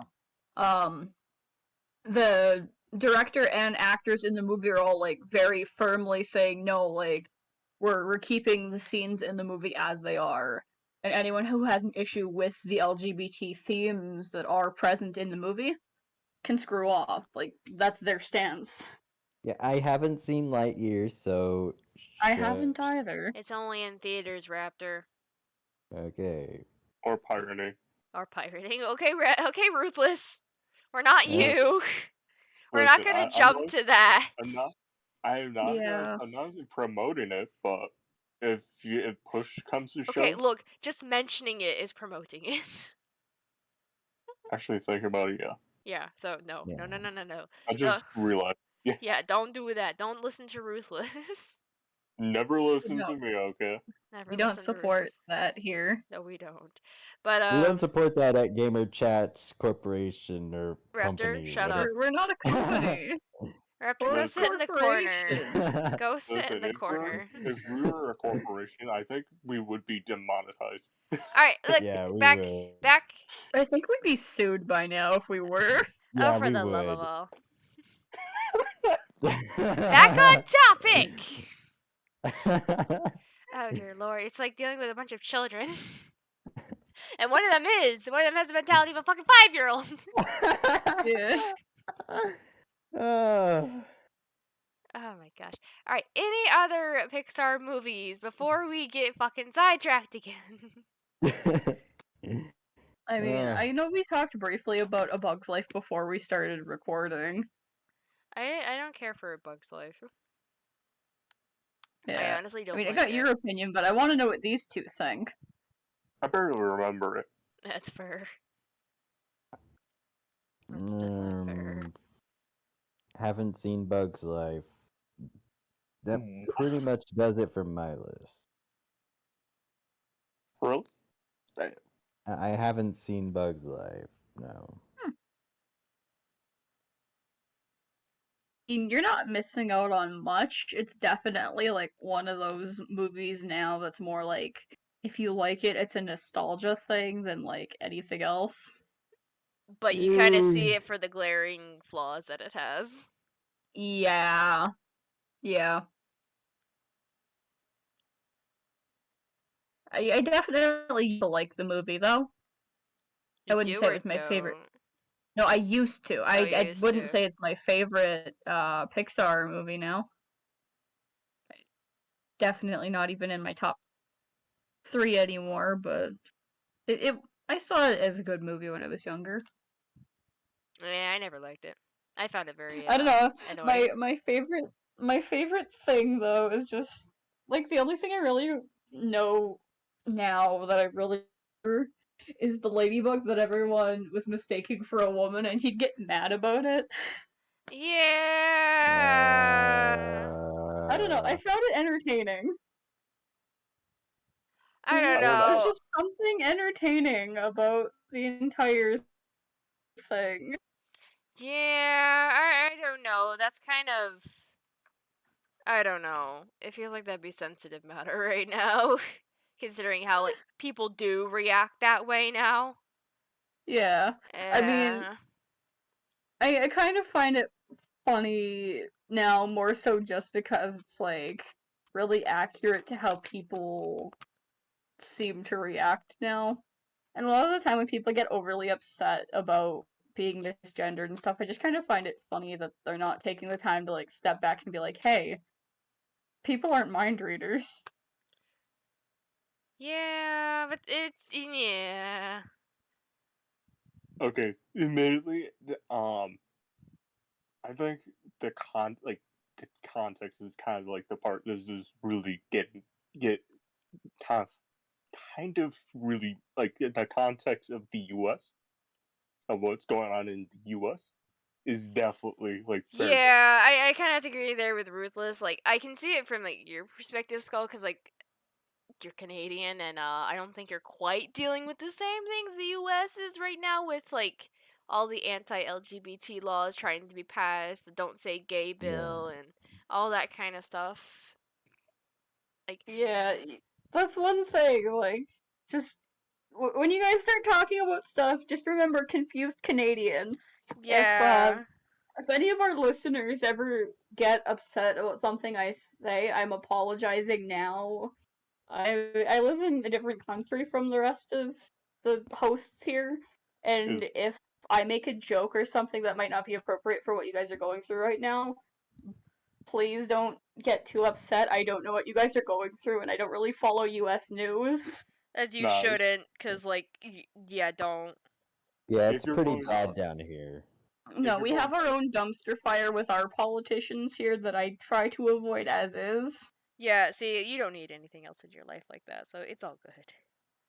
yeah, and also the fact that like the news in the U.S. is so fucking bad. Alright, we're not talking about politics here.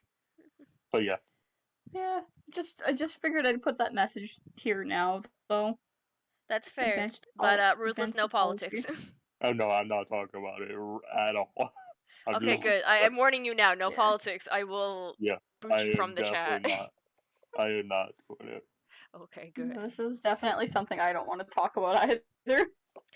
Alright, so I feel like let's end off on one quick one I want to ask about. Because I do agree it's starting to get a little late. Let me Yeah, ask, what about Brave? What'd you guys think of that one? it's been I way don't too think long I've since ever I've seen that actually movie. I don't think I've ever actually watched the whole thing. You're not missing much. I forgot the whole thing. Oh To be my honest, gosh! Yeah, I forgot the whole thing. Oh I my watched it, but I gosh! forgot it all. Oh my gosh! So that tells me something. That is I'm sorry. I'm not a movie person. I'm sorry. you were the one that suggested this too. What? The whole Disney Pixar thing. I know. It's because I thought it would be an easy episode topic that everyone would have an opinion on. We've all had opinions and made Oh statements my here, haven't we? gosh! I mean, Yeah. come on. Raptor actually spent time where we needed to basically tell him to shut up, we need to move on. Or tell him he's an idiot. Yeah. I mean, come on. Have we really had an episode yet where we've had to do this? Other than calling him an idiot, but like. Oh my gosh. Aside from the Hey, comments some of, of my oh, I'm theories not a are movie valid. person, I haven't really seen this movie, or just listening to me talk about a movie.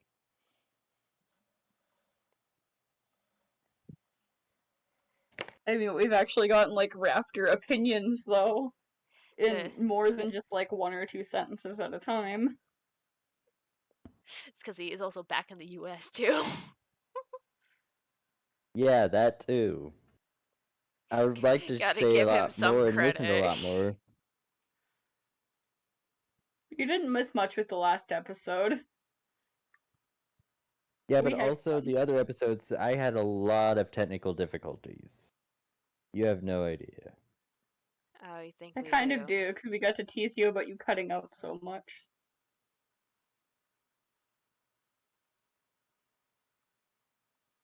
Alright, well. Would you say that's where we're gonna end it here? Are we all good? We've got all our opinions out, all our Yeah, thoughts. it was fun. The other two? I, I have Disney movies I have to go watch now. Yes, you do.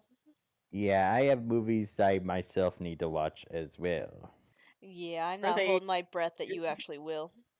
are they of the Disney variety Raptor? Probably not. He doesn't like musicals after all.